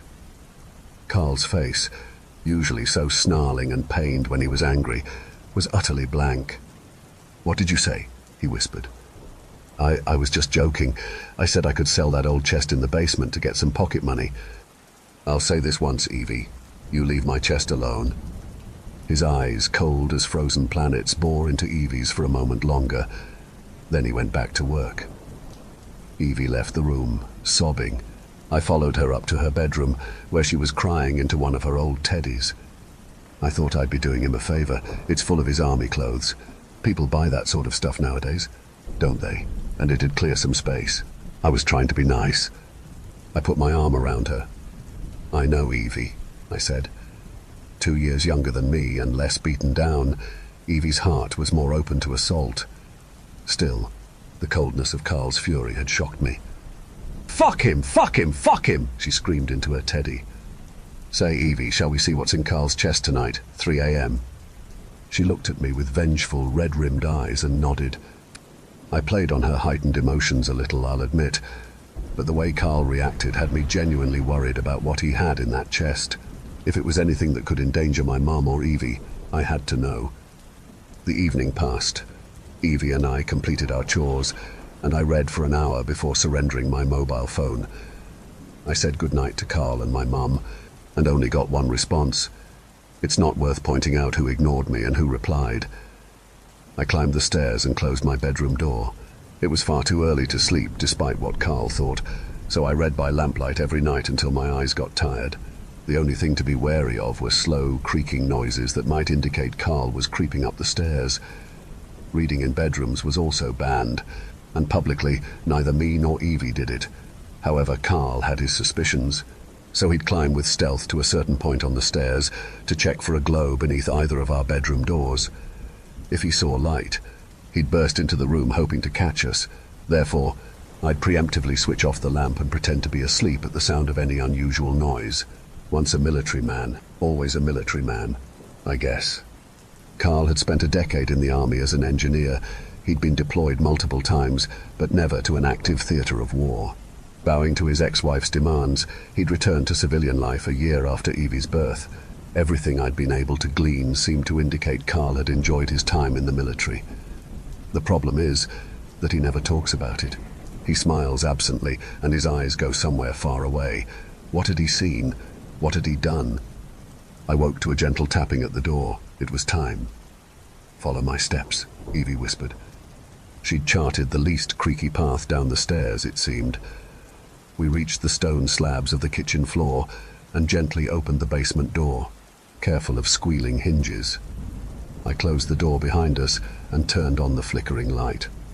Pressing against the dusty, cobweb-ridden walls, we descended. The basement itself was cramped and filled with tools, shelves, bicycles, shoes, boxes. Evie pulled a picnic blanket off of a bulky mass to reveal a mahogany chest that was curiously dust-free.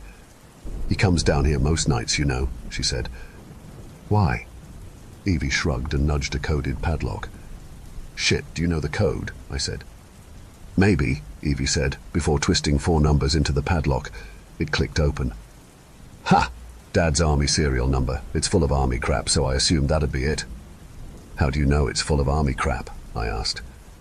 "He told me once, duh. Or at least I think he did. Let's open it and find out." The lid was heavier than we expected. It was 4 inches thick and must have been full of lead. I heaved at one side and Evie heaved at the other until we got it up. Inside there were no combat fatigues, no dog tags, no boots. It was empty, except for 2 objects, a long black cushion and a human jawbone. "Who's there?" Evie and I stared at each other, then back at the jawbone. "Boy, girl, speak." "Can you hear a voice?" I asked Evie. "Yeah. This isn't army stuff. I don't know what this is." I heard a hollow laugh before the voice continued. "He wouldn't have told you about me, his charnel confidant. Such is his shame, for he slew me long ago upon a field far from here." "I don't like it," Evie said. "Who killed you?" I asked the bone. "Her father." "My dad wouldn't kill anyone, that's a lie," Evie wailed. "Shh, you'll wake them," I whispered. "I don't like this."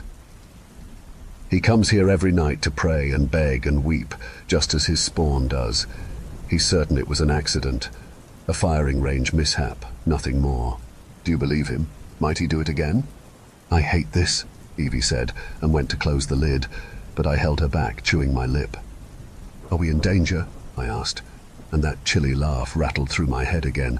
Evie broke my grip and lunged for the jawbone perched on the black cushion. "You dare to touch me!" The chest lid slammed shut on Evie's right arm, halfway along the bicep, shattering the bone. She let out half a scream before passing out and sliding down the side of the chest. A grisly, grinding sound came from her trapped arm as it twisted further. A cold sweat burst out all over my body and I sprang into action, heaving Evie back up from where she'd fallen. "Let her out! Let her out!" The voice had ceased to reply. Summoning all my strength, I squatted down and pressed the lid up. It didn't budge. I adjusted my grip and pushed with everything I had. A dark centimeter grew into 2, then 3, then 4. I glimpsed that grinning bone perched on black velvet before Evie's mangled arm was free. and she slid back onto the basement floor. I let the lid thud shut. I helped her up the basement stairs, fully intending to wake my mum and Carl up because Evie needed to go to hospital. She was delirious and muttering. When we emerged, she looked at me, her face white as chalk. "Run up the stairs, I was sleepwalking, I fell," she said. It took me a moment to realize what she was doing. Carl would question my role in his daughter's injury. Despite her agony, she'd hatched a plan to protect me from his wrath. I nodded and stamped up the stairs as loud as I could before dashing into my bedroom and closing the door. I leapt into bed just as Evie started yelling from the foot of the stairs. Today has been quiet with everyone at the hospital. At some point I'll go into the basement and cover the chest with the picnic blanket and sweep some dust around to hide any footprints. I just don't feel like it yet. I'm quite happy rocking back and forth on my bed for now, thinking, what the fuck happened last night?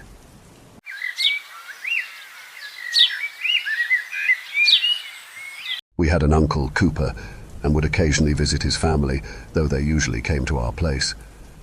There was always something unsettling about them. They gave off a chilling vibe I could never quite explain. Aunt Anna, in particular, always told strange stories. Stories I could never tell if they were meant as jokes or rooted in some disturbing truth. There was something fundamentally off about her and my older cousin, Alyssa. The younger brother, Sam, seemed fine. Maybe he was too young to be tainted by whatever was wrong with the rest of the family. Uncle Cooper always seemed distant, like he was moving through life in a daze. One day they shared another eerie tale, this time about a little boy gasping for breath while his parents stood by, smiling. It gave me goosebumps. There was always something in their stories, a sense of truth that made them even more terrifying. Days passed, and I had almost forgotten about it when, out of the blue, we received an invitation to dinner at their place. It was a large gathering with 4 to 5 other families. Out of courtesy, my parents accepted. So, on a Friday night, my parents, my older brother Paul and I went over. Uncle Peter and Aunt Nina, 2 of the kindest people I knew, were also there. As we entered, they gave each of us a necklace with a large stone attached to it. We assumed it was a simple gesture of hospitality, nothing out of the ordinary in the city. Everything seemed normal at first. The adults mingled, drinks were poured, and people chatted. I didn't know many of the guests, but it felt like just another social event. Uncle Cooper had a large lawn outside, and as the evening went on, more and more people, including my parents and Paul, moved outside to smoke. It was winter, and a thick fog had settled, making it hard to see anything out there. The necklace I was wearing began to feel heavy, so I handed it to Aunt Nina for safekeeping and went to the kitchen for a glass of water. That's when I saw something through the kitchen window. Someone was gasping for breath outside, while Alyssa watched with a sinister smile on her face. It was as if she was somehow controlling him. Fear gripped me. I tried to run back inside, but Alyssa saw me and gave me the creepiest smile. Panicking, I rushed into the living room, hoping to find someone, anyone, but the room was nearly empty. The only person left was Uncle Peter, who was clearly a bit tipsy. I told him what I had seen, but he didn't take me seriously, probably assuming I was just being paranoid like a typical teenager. We went outside to check, but the moment I stepped out, I couldn't breathe. It was like something was suffocating me. We rushed back inside, and suddenly I could breathe again. Uncle Peter still thought I was overreacting. I asked him where Aunt Nina was because deep down I had a gut feeling that I needed that necklace to go outside. Uncle Peter called Aunt Nina on her cell, who said she had left the necklace on the table in the living room. But something was off. Nina would never have just stayed outside if she thought I was scared. Uncle Peter started to sense it too. We frantically searched for the necklace when Aunt Anna, Uncle Cooper, and Alyssa walked in, their faces twisted into sinister smiles. Aunt Anna touched Uncle Peter lightly, and his entire demeanor shifted. His eyes went blank, and suddenly he wasn't in control anymore. He grabbed a knife and started walking toward me. Terrified, I backed away as Uncle Peter advanced, all while Aunt Anna, Uncle Cooper, and Alyssa watched in silence. In a fake, eerie voice, Peter asked Cooper, "What are you doing, Peter? Are you okay, Nicole?" But I knew something was horribly wrong. I managed to dodge Peter's attack and ran, frantically searching for the necklace. When I finally found it, I grabbed it and dashed outside. What I saw outside was chaos. 6 bodies lay scattered across the lawn. It looked like some twisted version of the Hunger Games. Desperate, I searched for my parents and brother, but they were nowhere to be found. I fled into a nearby deserted street, calling for my mum, dad, and Paul. Eventually, I heard my mum's voice calling for me. When we found each other, she hugged me tightly. She had a wound on her head, but seemed otherwise fine. I asked where Dad and Paul were, and she said they had gone looking for me while she hid in one of the empty houses. We rushed back into the house, but doing so seemed to reveal our location to whoever was hunting us.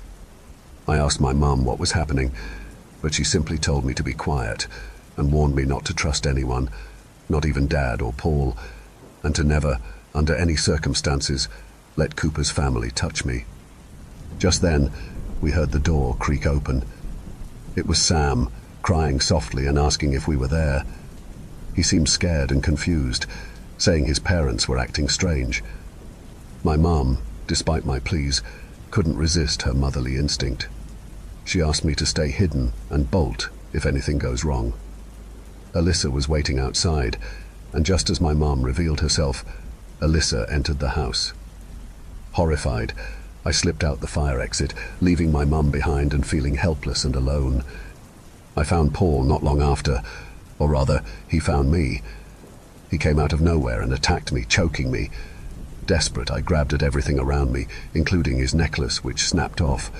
As soon as it did, Paul stopped choking me and seemed like himself again, but he started suffocating like I had before.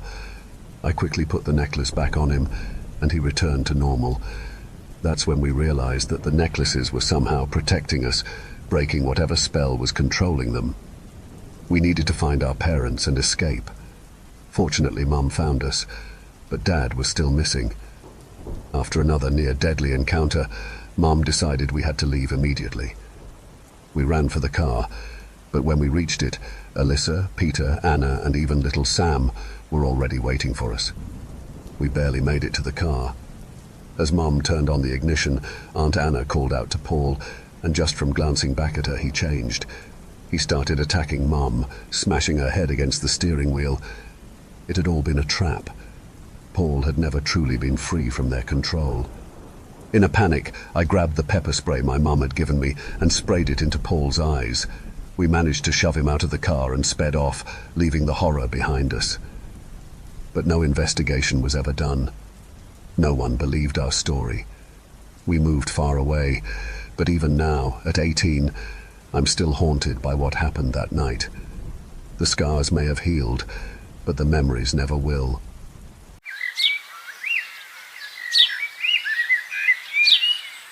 When I was 8 years old, my family moved away from our busy home in the city to a small, sleepy town in the countryside.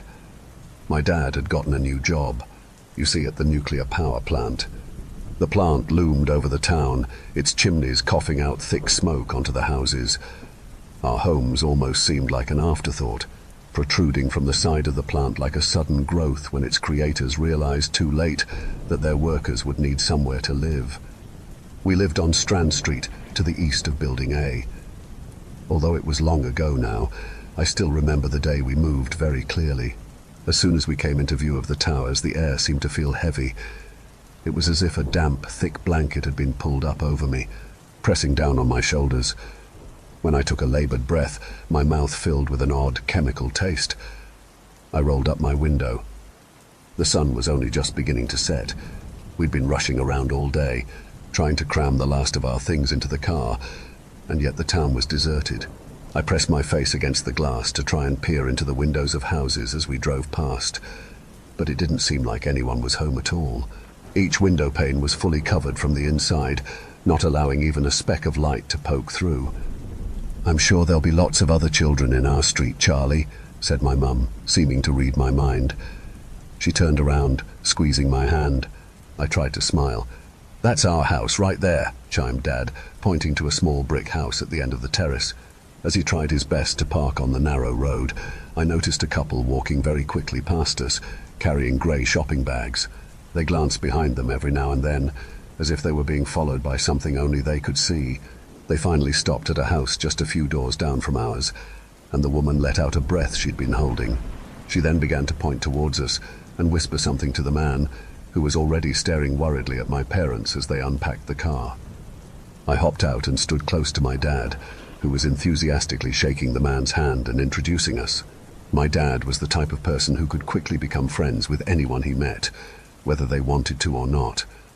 The man, Mr. Grieg, looked a little uncomfortable and began glancing over his shoulder again. Mrs. Grieg wrung her hands together and began to talk to my parents when she was suddenly interrupted by a knock on their window.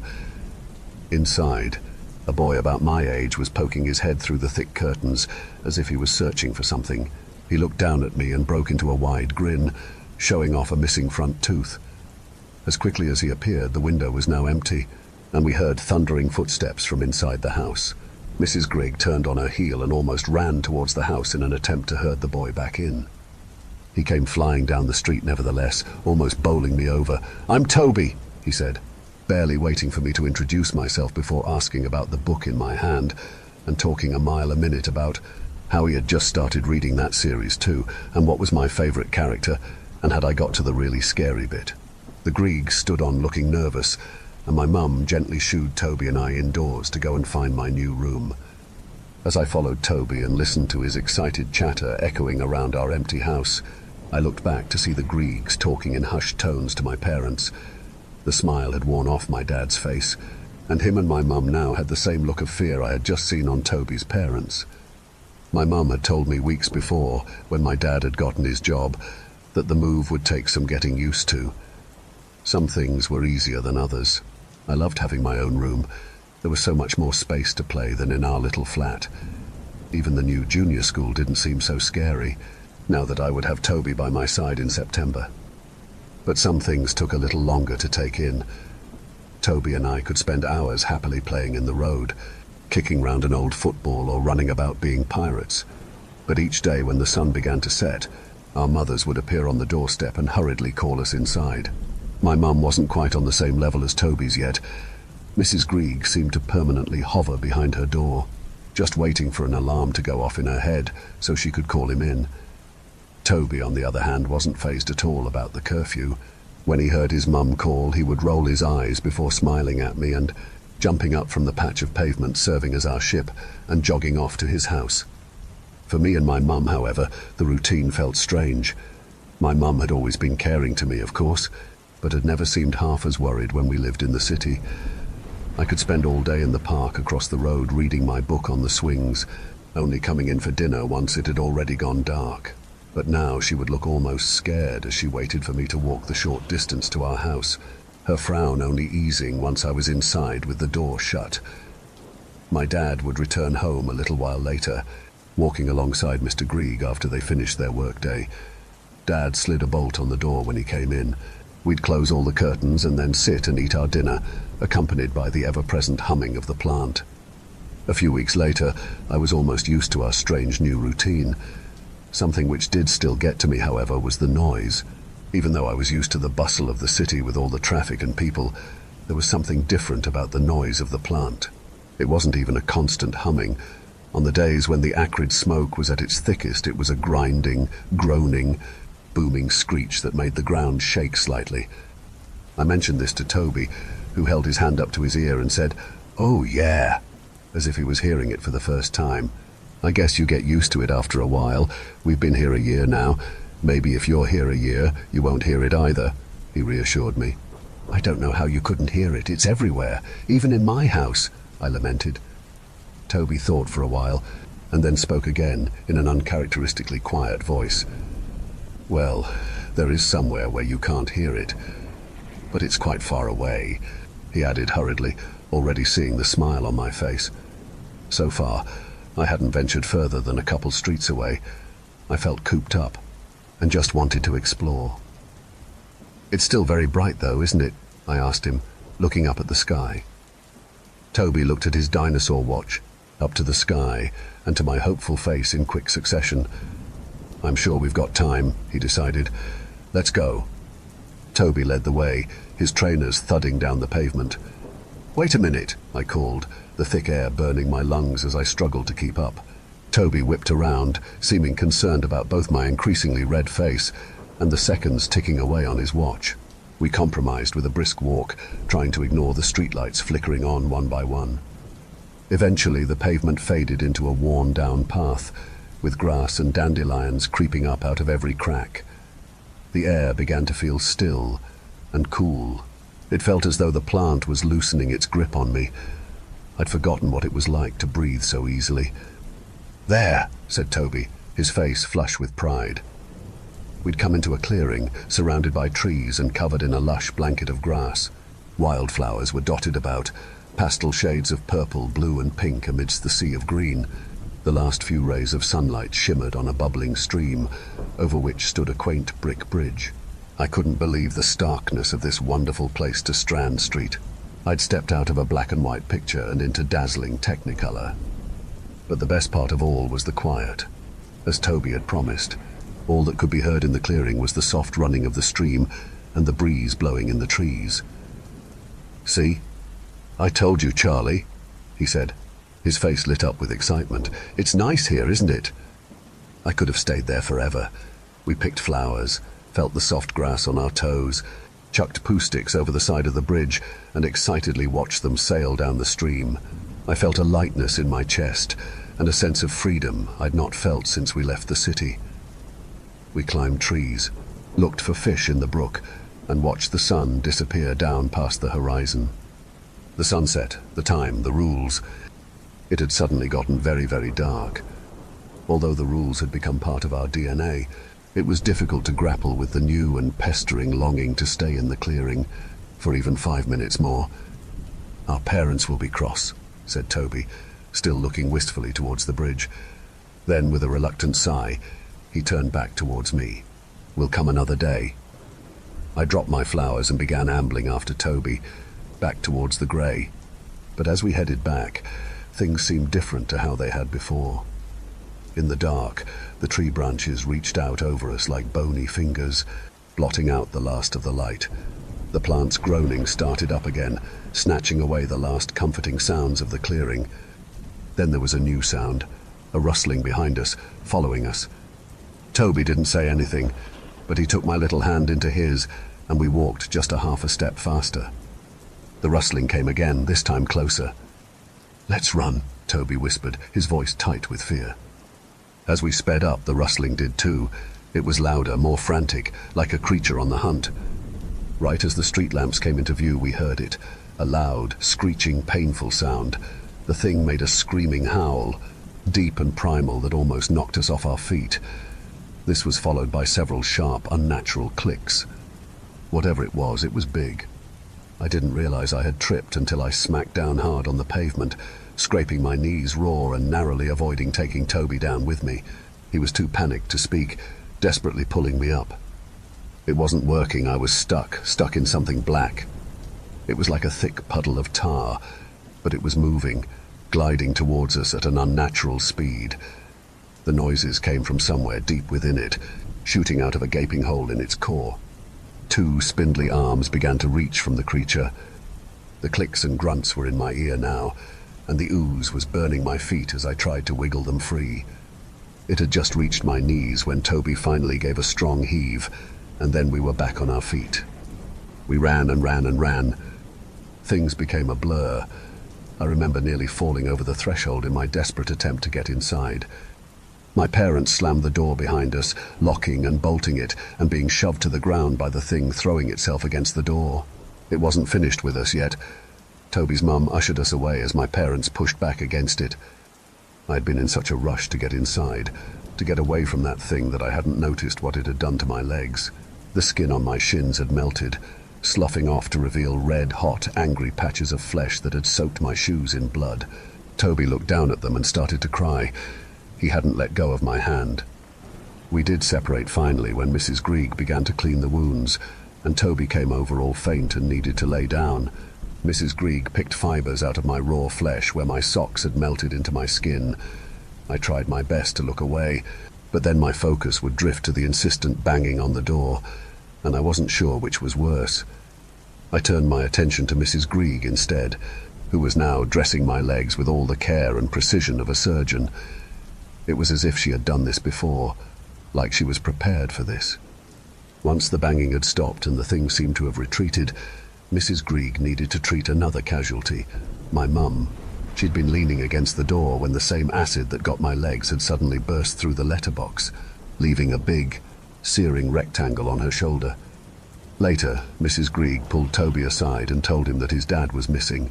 She explained that when he and my dad came home and found our terrified mothers unable to find us, Mr. Grieg went out to search. He hadn't come back. Things were strange afterwards. My dad still smiled at me, but it never quite reached his eyes. He went to work and came home, bolting the door which had stayed shut since he left that morning. We saw the Griegs sometimes, though they mostly stayed indoors now too. I'd sometimes catch a glimpse of a tired-looking Toby rushing by, superglued to his mum's side. He wasn't the same boy I'd known before. He'd come over sometimes, following Mrs. Grieg as she helped my mum and I with our healing burns, putting on a special cream that made them sting. Toby and I could never quite look at one another, though. I knew he was feeling the same guilt I was, and it had made us wary of one another, as if we knew that at any moment either of us could make a decision again that put us right back in that situation. Nobody looked for Mr. Grieg. Life went on. People on the street went to work. The plant kept on chugging. Mum bought me long school trousers to wear. I tried not to itch my healing legs. I tried not to think about the clearing and how much I wanted to go there again. I felt guilty when I did want to. Toby and I moved through school, going through the motions. We eventually grew close again, but never talked about what had happened that night. We walked home from school together, chatting away happily as if we were children again, laughing without a care in the world.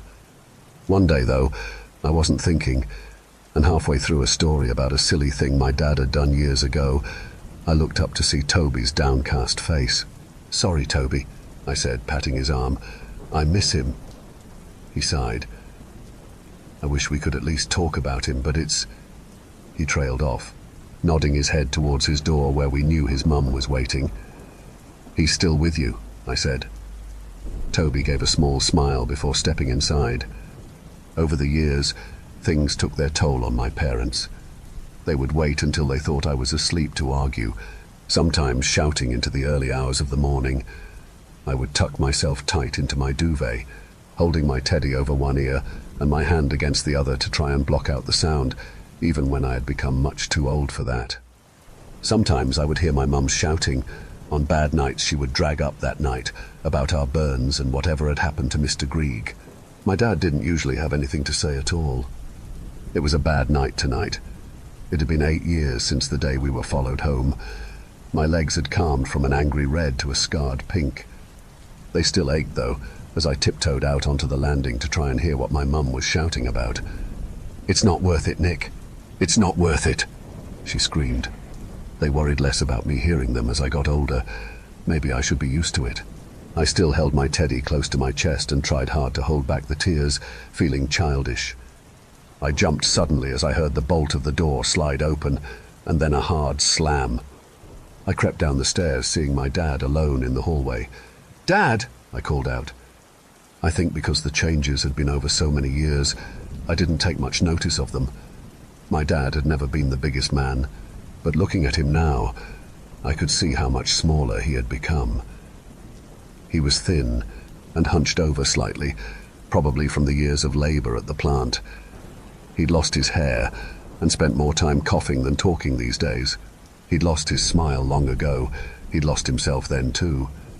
"She's gone," he whispered, staring past the open doorway. It took me a couple seconds to realize what that meant. My mum had gone outside at night, in the dark, where that thing would be.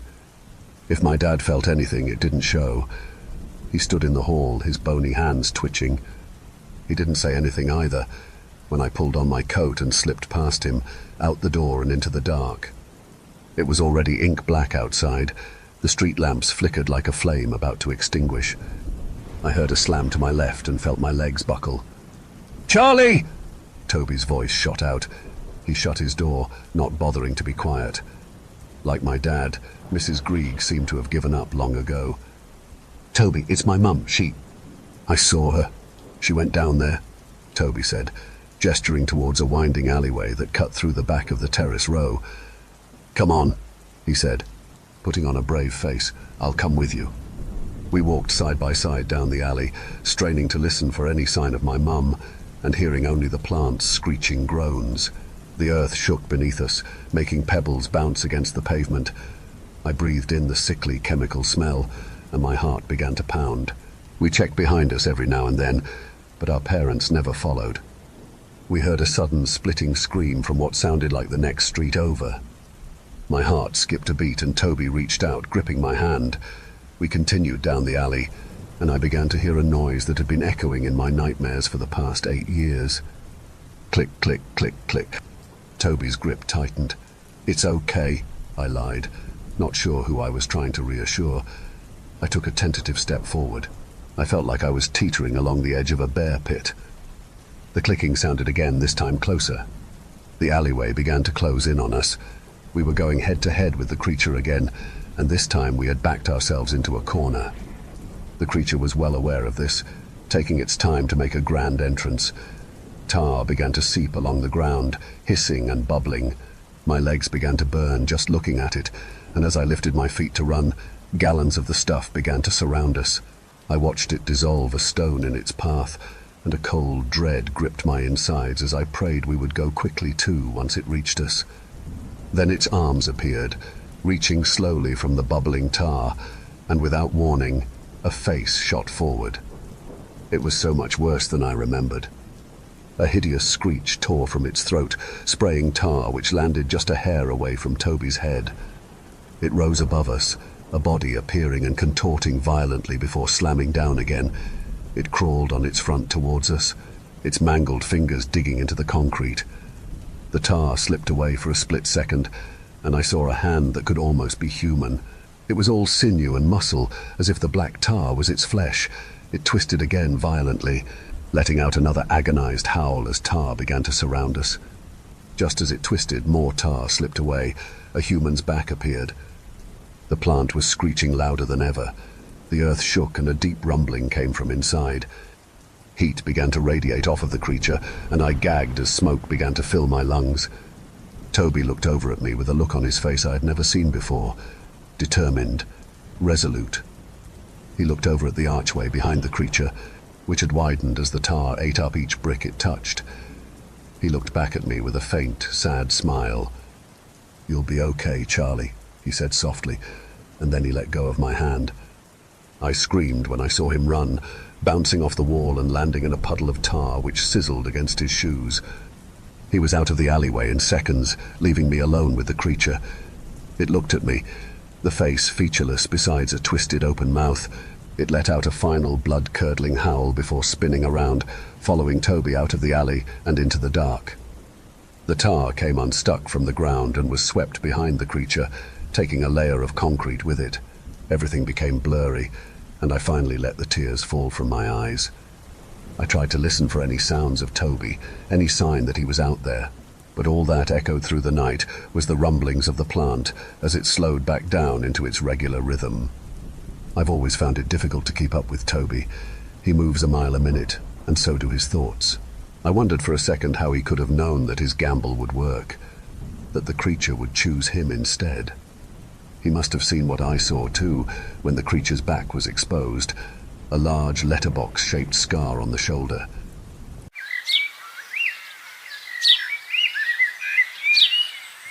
I grew up in a pretty small, out-of-the-way town, one of those places where folk only stop by to ask for directions.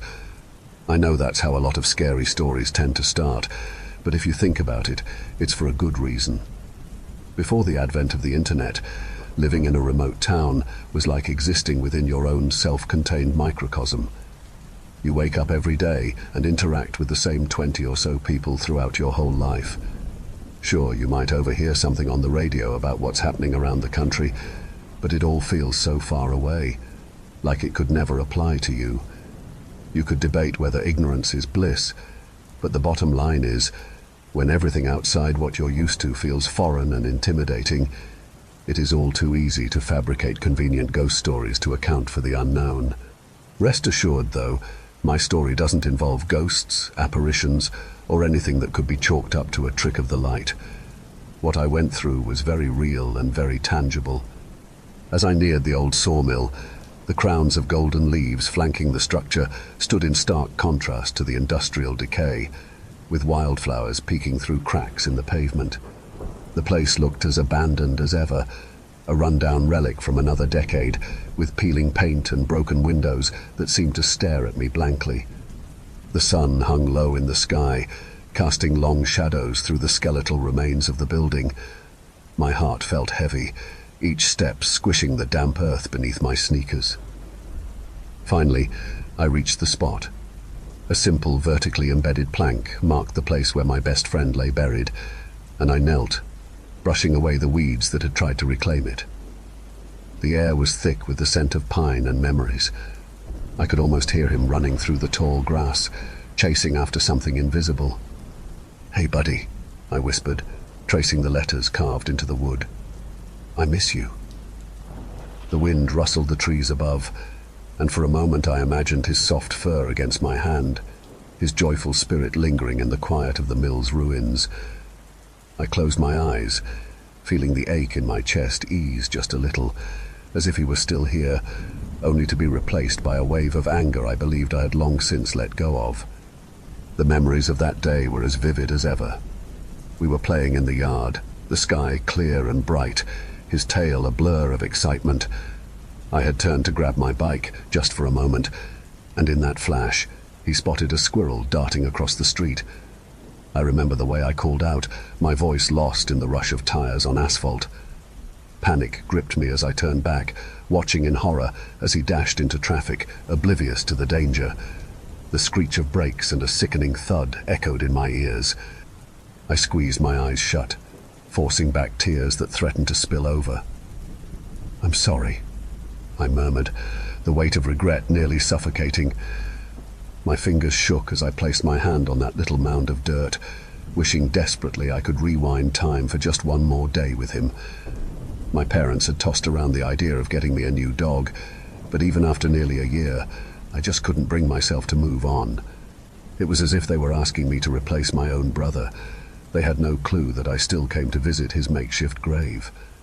Ever since those girls went missing here a few months back, we were no longer allowed in the old part of town. There were all kinds of theories swirling around about what could have happened. Everything from them just running away to whispers of a child killer lurking in our midst. Naturally, I thought that something like that could never happen to me. I was a big, tough boy after all, just a few days shy of my 13th birthday and already taller than my mum. In other words, I was practically invincible. The forest around me crackled with life, the trees ablaze with fiery reds and shimmering yellows, making it feel like the whole world was on fire in the best possible way. I liked autumn. Sure, school was back in session, but I didn't mind as long as it meant no more mosquitoes. To me, the trade-off was worth it. And then, amidst all the usual sounds of nature, a shrill scream sliced through the stillness like a knife. I perked up, my head snapping in the direction I thought it came from. There was a moment of silence before it echoed again, a sharp, sudden cry, unwavering in its pitch. By the third time, I was already back on my feet. In hindsight, there was definitely something off about those screams. They were too regular, almost robotic, lacking any real emotion behind them, like the indifferent wail of a car alarm. Stupidly, I decided to make my presence known. "Hello? Anyone there? Do you need help?" Silence. I took a few cautious steps toward the tree line, my heart thumping louder than the crunching of twigs beneath my feet. Even the crows had gone eerily quiet, as if they were anticipating something. Just as I was about to turn back, naively thinking that maybe I had scared off whoever was making that dreadful sound, the shrill scream cut through the air again, this time closer. My stomach dropped. I squinted into the dense thicket. My blood ran cold as I watched entire trees being violently shoved apart. Something was barreling toward me, something huge. A surge of adrenaline coursed through my veins. I sprinted over and dove behind the husk of a broken-down logging truck, my back pressed against its cold, rusted metal shell. Through the gaps in its decaying frame, I peered out, breath held tight in my chest. And then I saw it, a monstrous shape, casting a vast shadow as it broke free from the trees. An enormous bear, its fur matted and wild, erupted into the clearing. The sheer sight of it almost made me gasp out loud. Its paws alone were the size of tennis rackets, each thud against the earth echoing like a death knell. I could vividly imagine them stomping down on me, crushing every bone in my body into dust. But it only got worse from there. The creature paused, sniffing the air, its black eyes scanning the surroundings with alarming intelligence. Suddenly, its massive jaws opened wide, revealing not just teeth but something grotesquely horrifying. A human head lodged in its maw, its mouth still agape in a scream of unending torment. The bear's growls mingled with the cries, fusing in a chilling duet that sent waves of nausea through me. The head, with its hollow eyes and skin drained of color, looked resigned to its fate, an abominable marionette in the throes of its own suffering. The detachment in its expression as it shrieked for help terrified more than any frantic plea could have. Tears clouded my vision. This was it, I thought. Soon, it would be my head there, trapped in an endless limbo of reliving the last moments before that creature tore me apart. I couldn't outrun it. I was almost sure of that, and it was only a matter of time before it discovered my hiding spot. My breathing quickened. I patted my pockets, as if searching for something with which to make my final stand. Instead, I found the granola bar I had tucked there earlier. I swallowed hard. It was worth a shot. With as much steadiness as my fingers would allow, I peeled back the packaging, feeling like a pinned-down soldier about to toss his last grenade at the encroaching enemy. I didn't see where it landed, but the rustle of the nearby bushes gave me a hint of hope. Perhaps, just perhaps, it would divert the monster's attention, if only for a fleeting moment. Fortunately, it did, as I witnessed it lumber off toward the source of the disturbance, accompanied by wet, snorting noises. I didn't linger to witness whether it showed any real interest in the food itself. Instead, I proceeded to try and sneak away toward the edges of the glade, each cautious step an exercise in self-control, as every fiber of my being urged me to run. I risked a glance over my shoulder. A shudder ran down my spine. There it was, a hulking mass of fur and muscle, its attention momentarily diverted, but probably not for long. I gathered every morsel of courage left within me and took another tentative step, moving slowly, praying that the tall grass would be enough to shield me from its sight. It wasn't. Suddenly, it lifted its massive skull, and in a single heart-stopping moment, its black eyes locked onto mine. Time creeped to halt. All sense of composure evaporated like mist in the sun, and before I could think, a raw, primal scream erupted from my throat. Panic ignited my legs, propelling me in the opposite direction. I tore through the underbrush, branches raking at my exposed arms and ankles. With every frantic stride, I forced myself to focus on the path ahead, but there was no ignoring the guttural roars that reverberated through my very bones. The trees above towered like silent sentinels, as I zigzagged between their trunks, desperate to confuse my pursuer. Whether it worked or not, I had no intention of slowing down to find out, but the sounds of snapping bark made it clear the creature was more than capable of carving its own path. Through the kaleidoscope of autumn colors that blurred past me, my eyes caught sight of a distant sliver of gray, the back road that twisted its way through the woods, connecting the old parts of town to the highway. Not many people still used it, but it was the only glimmer of hope I had. I swerved sharply and took off toward it, my calves screaming in protest. Behind me, the heavy thuds grew louder, closer, so close I could almost feel the beast's hot breath on my neck. I burst onto the road, tripping over my own feet, but managing to roll back upright just in time to keep moving.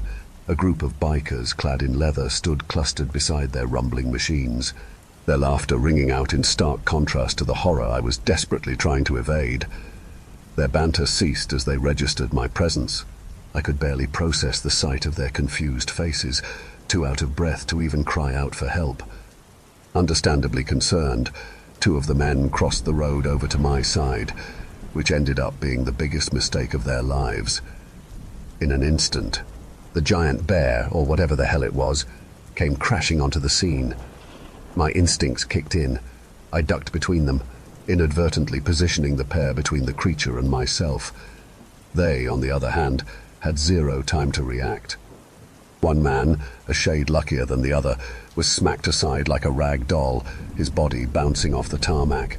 The other found himself pinned mercilessly to the ground. I caught glimpses of the monster's gaping maw descending upon him. With a sickening crunch, it clamped down on the man's face, then wrenched its head back, tearing his jaw clean off in a brutal display of raw power. Blood blossomed from the gruesome mess. It sprayed the air like a fountain as he writhed beneath the creature, his screams distorted into grotesque, gurgling sounds that finally compelled me to avert my gaze. "Move it, kid!" a young woman with long dreadlocks yelled. I looked up and saw her extending a gloved hand towards me while mounting her silvery steed. She pulled me up with surprising strength, and I wrapped my arms around her waist, clinging on for dear life. The bike rattled beneath us, tires skimming against the tarmac as we took off. "Keep your head down!" she shouted, glancing back briefly, her dreadlocks whipping like frenzied serpents in the wind. She didn't have to tell me twice. I buried my face in the back of her jacket. I remember it smelled like a mix of lavender and mint. I was too exhausted to cry. All I could think about was how much trouble I was going to be in when my parents found out where I'd been. Maybe it was just my brain's way of dealing with the guilt and trauma. Regardless, I was alive. And in that moment, that was all that mattered. Few from the town believed my story, which was hardly surprising. I definitely didn't help my case by mentioning the part about the bear having a second human head popping out of its mouth. I never really saw my savior again. She just dropped me off near my house and literally rode off into the sunset. I couldn't really blame her. The poor girl was probably just as traumatized by what she had witnessed as I was. Days turned into weeks, then months, and eventually years. I found myself drifting through the motions of life in our sleepy town, haunted by the memories of that day. And yet, life has a way of pushing you forward, whether you like it or not. One afternoon, while walking home from school, I took a secluded path through the woods, a route I usually avoided ever since the encounter. Hopeful sunbeams filtered through the canopy, and despite the chill that still raced through my veins, at the thought of what lay within those shadows, there was an undeniable urge to reclaim that space, to prove that I would not be defined by fear. The old sawmill still stood, albeit barely, most of it reclaimed by nature. There was now a small birch tree growing on top of my best friend's grave. I don't know why, but it made me smile.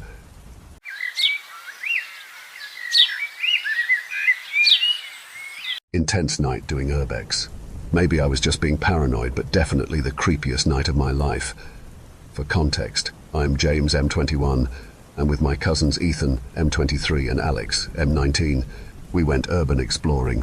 This was our third time doing urbex, and it happened last week.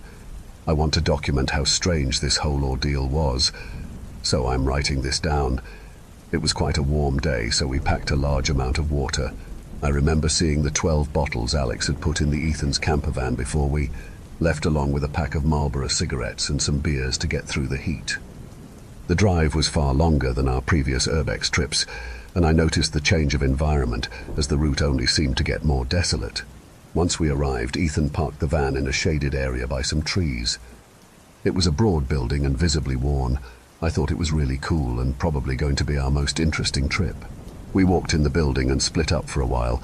Personally, I wanted to find leftover belongings or something I could sell, but I know Ethan was here for the exploring. I met back with Alex and he showed me an elevator.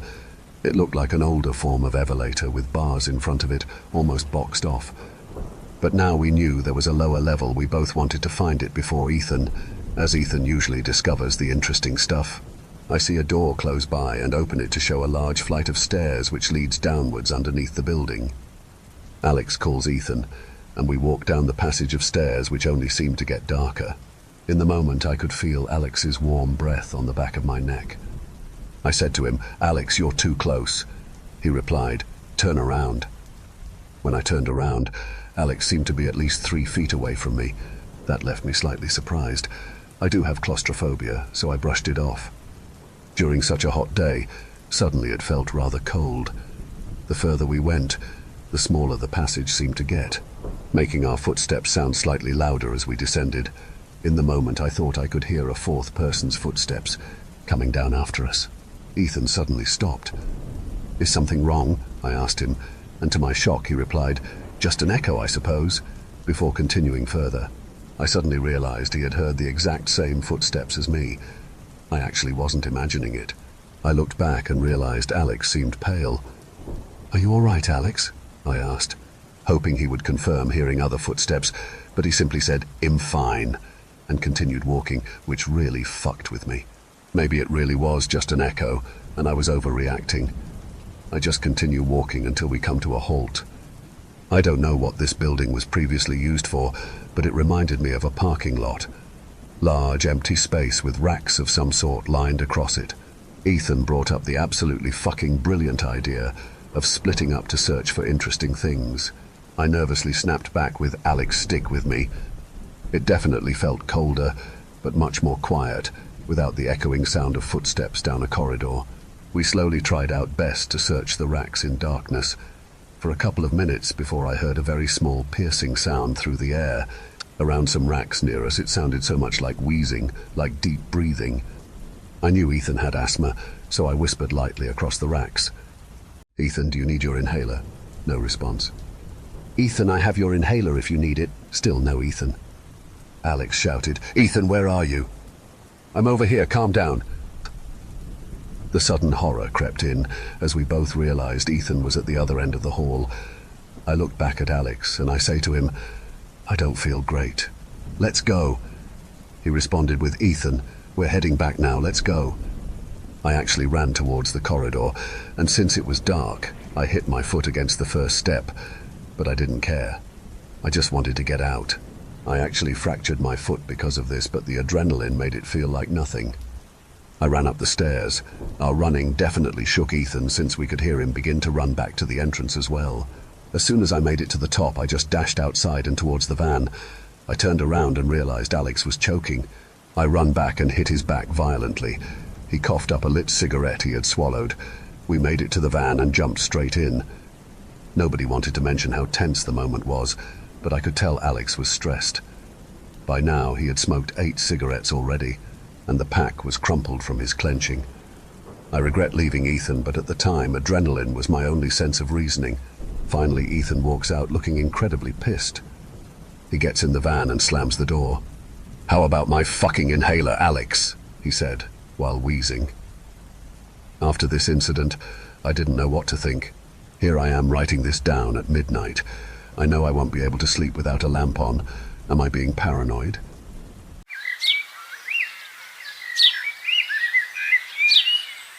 Life out here ain't ever been easy. My family's worked this land for generations, and every year it's a gamble. You do everything right. Plow the fields, plant the seeds, and pray to God you don't lose it all to a storm or drought. But this year was the worst I've seen. No rain for months, the sun burning my crops to dust. I've got 3 kids to feed, and a wife who looks at me every night like I'm failing them. I started praying more than usual, asking for a miracle, begging. Really, I ain't one to go to church much, but when you're desperate, you try anything. One morning I'm walking the fields like always, checking for any sign of life. The air was still, the sun barely up, when I noticed something strange. One of the stalks was bulging, like it was too full, but not with corn. I got closer and saw the husk wasn't sealed right, like something was pushing through from the inside. I reached out, hesitating for a second before pulling it open. And there it was, a human hand, pale and perfect, sticking out from the cob like it had grown there. My heart jumped up into my throat. I stumbled back, eyes wide, the bile rising as I tried to make sense of it.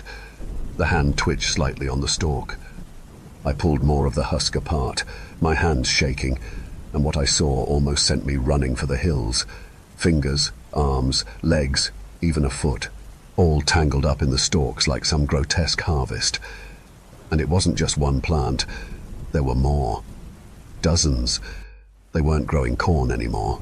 They were growing people, or pieces of them at least. Some stalks had kidneys nestled in the leaves, others had hearts or lungs just hanging there, red and slick like fresh meat in a butcher shop. I threw up right there in the dirt, bile burning my throat. This wasn't natural, it wasn't right. But then I thought about my family, my bills piling up, the look in my kids' eyes when they went to bed hungry. Maybe this was the answer to my prayers. After a few days of staring at those body parts sprouting like crops, an idea crept into my mind. At first I pushed the thought away, but it wouldn't leave me. Desperation changes a man. I made the call. They didn't ask many questions. I made more money in one sale than in the past 5 years. People were desperate for organs, and no one cared where they came from. The fields kept producing, and the buyers, the fewer questions the better. Before I knew it, I'd paid off the farm, the debts, everything. My kids had new clothes, my wife was smiling again. But every night when I close my eyes, I see them, those pieces of people growing, and I wonder if God really heard me, or if I made a deal with someone else. Thank you for venturing into the darkness with us. If you dare to explore further, be sure to subscribe to our channel for more spine-tingling tales of horror and the supernatural. Remember, the shadows hold endless mysteries, waiting to be unveiled. Stay tuned for more bone-chilling stories as we continue to traverse the eerie depths of the unknown together. Until next time, may your dreams be free from the haunting echoes of our tales. Or perhaps not.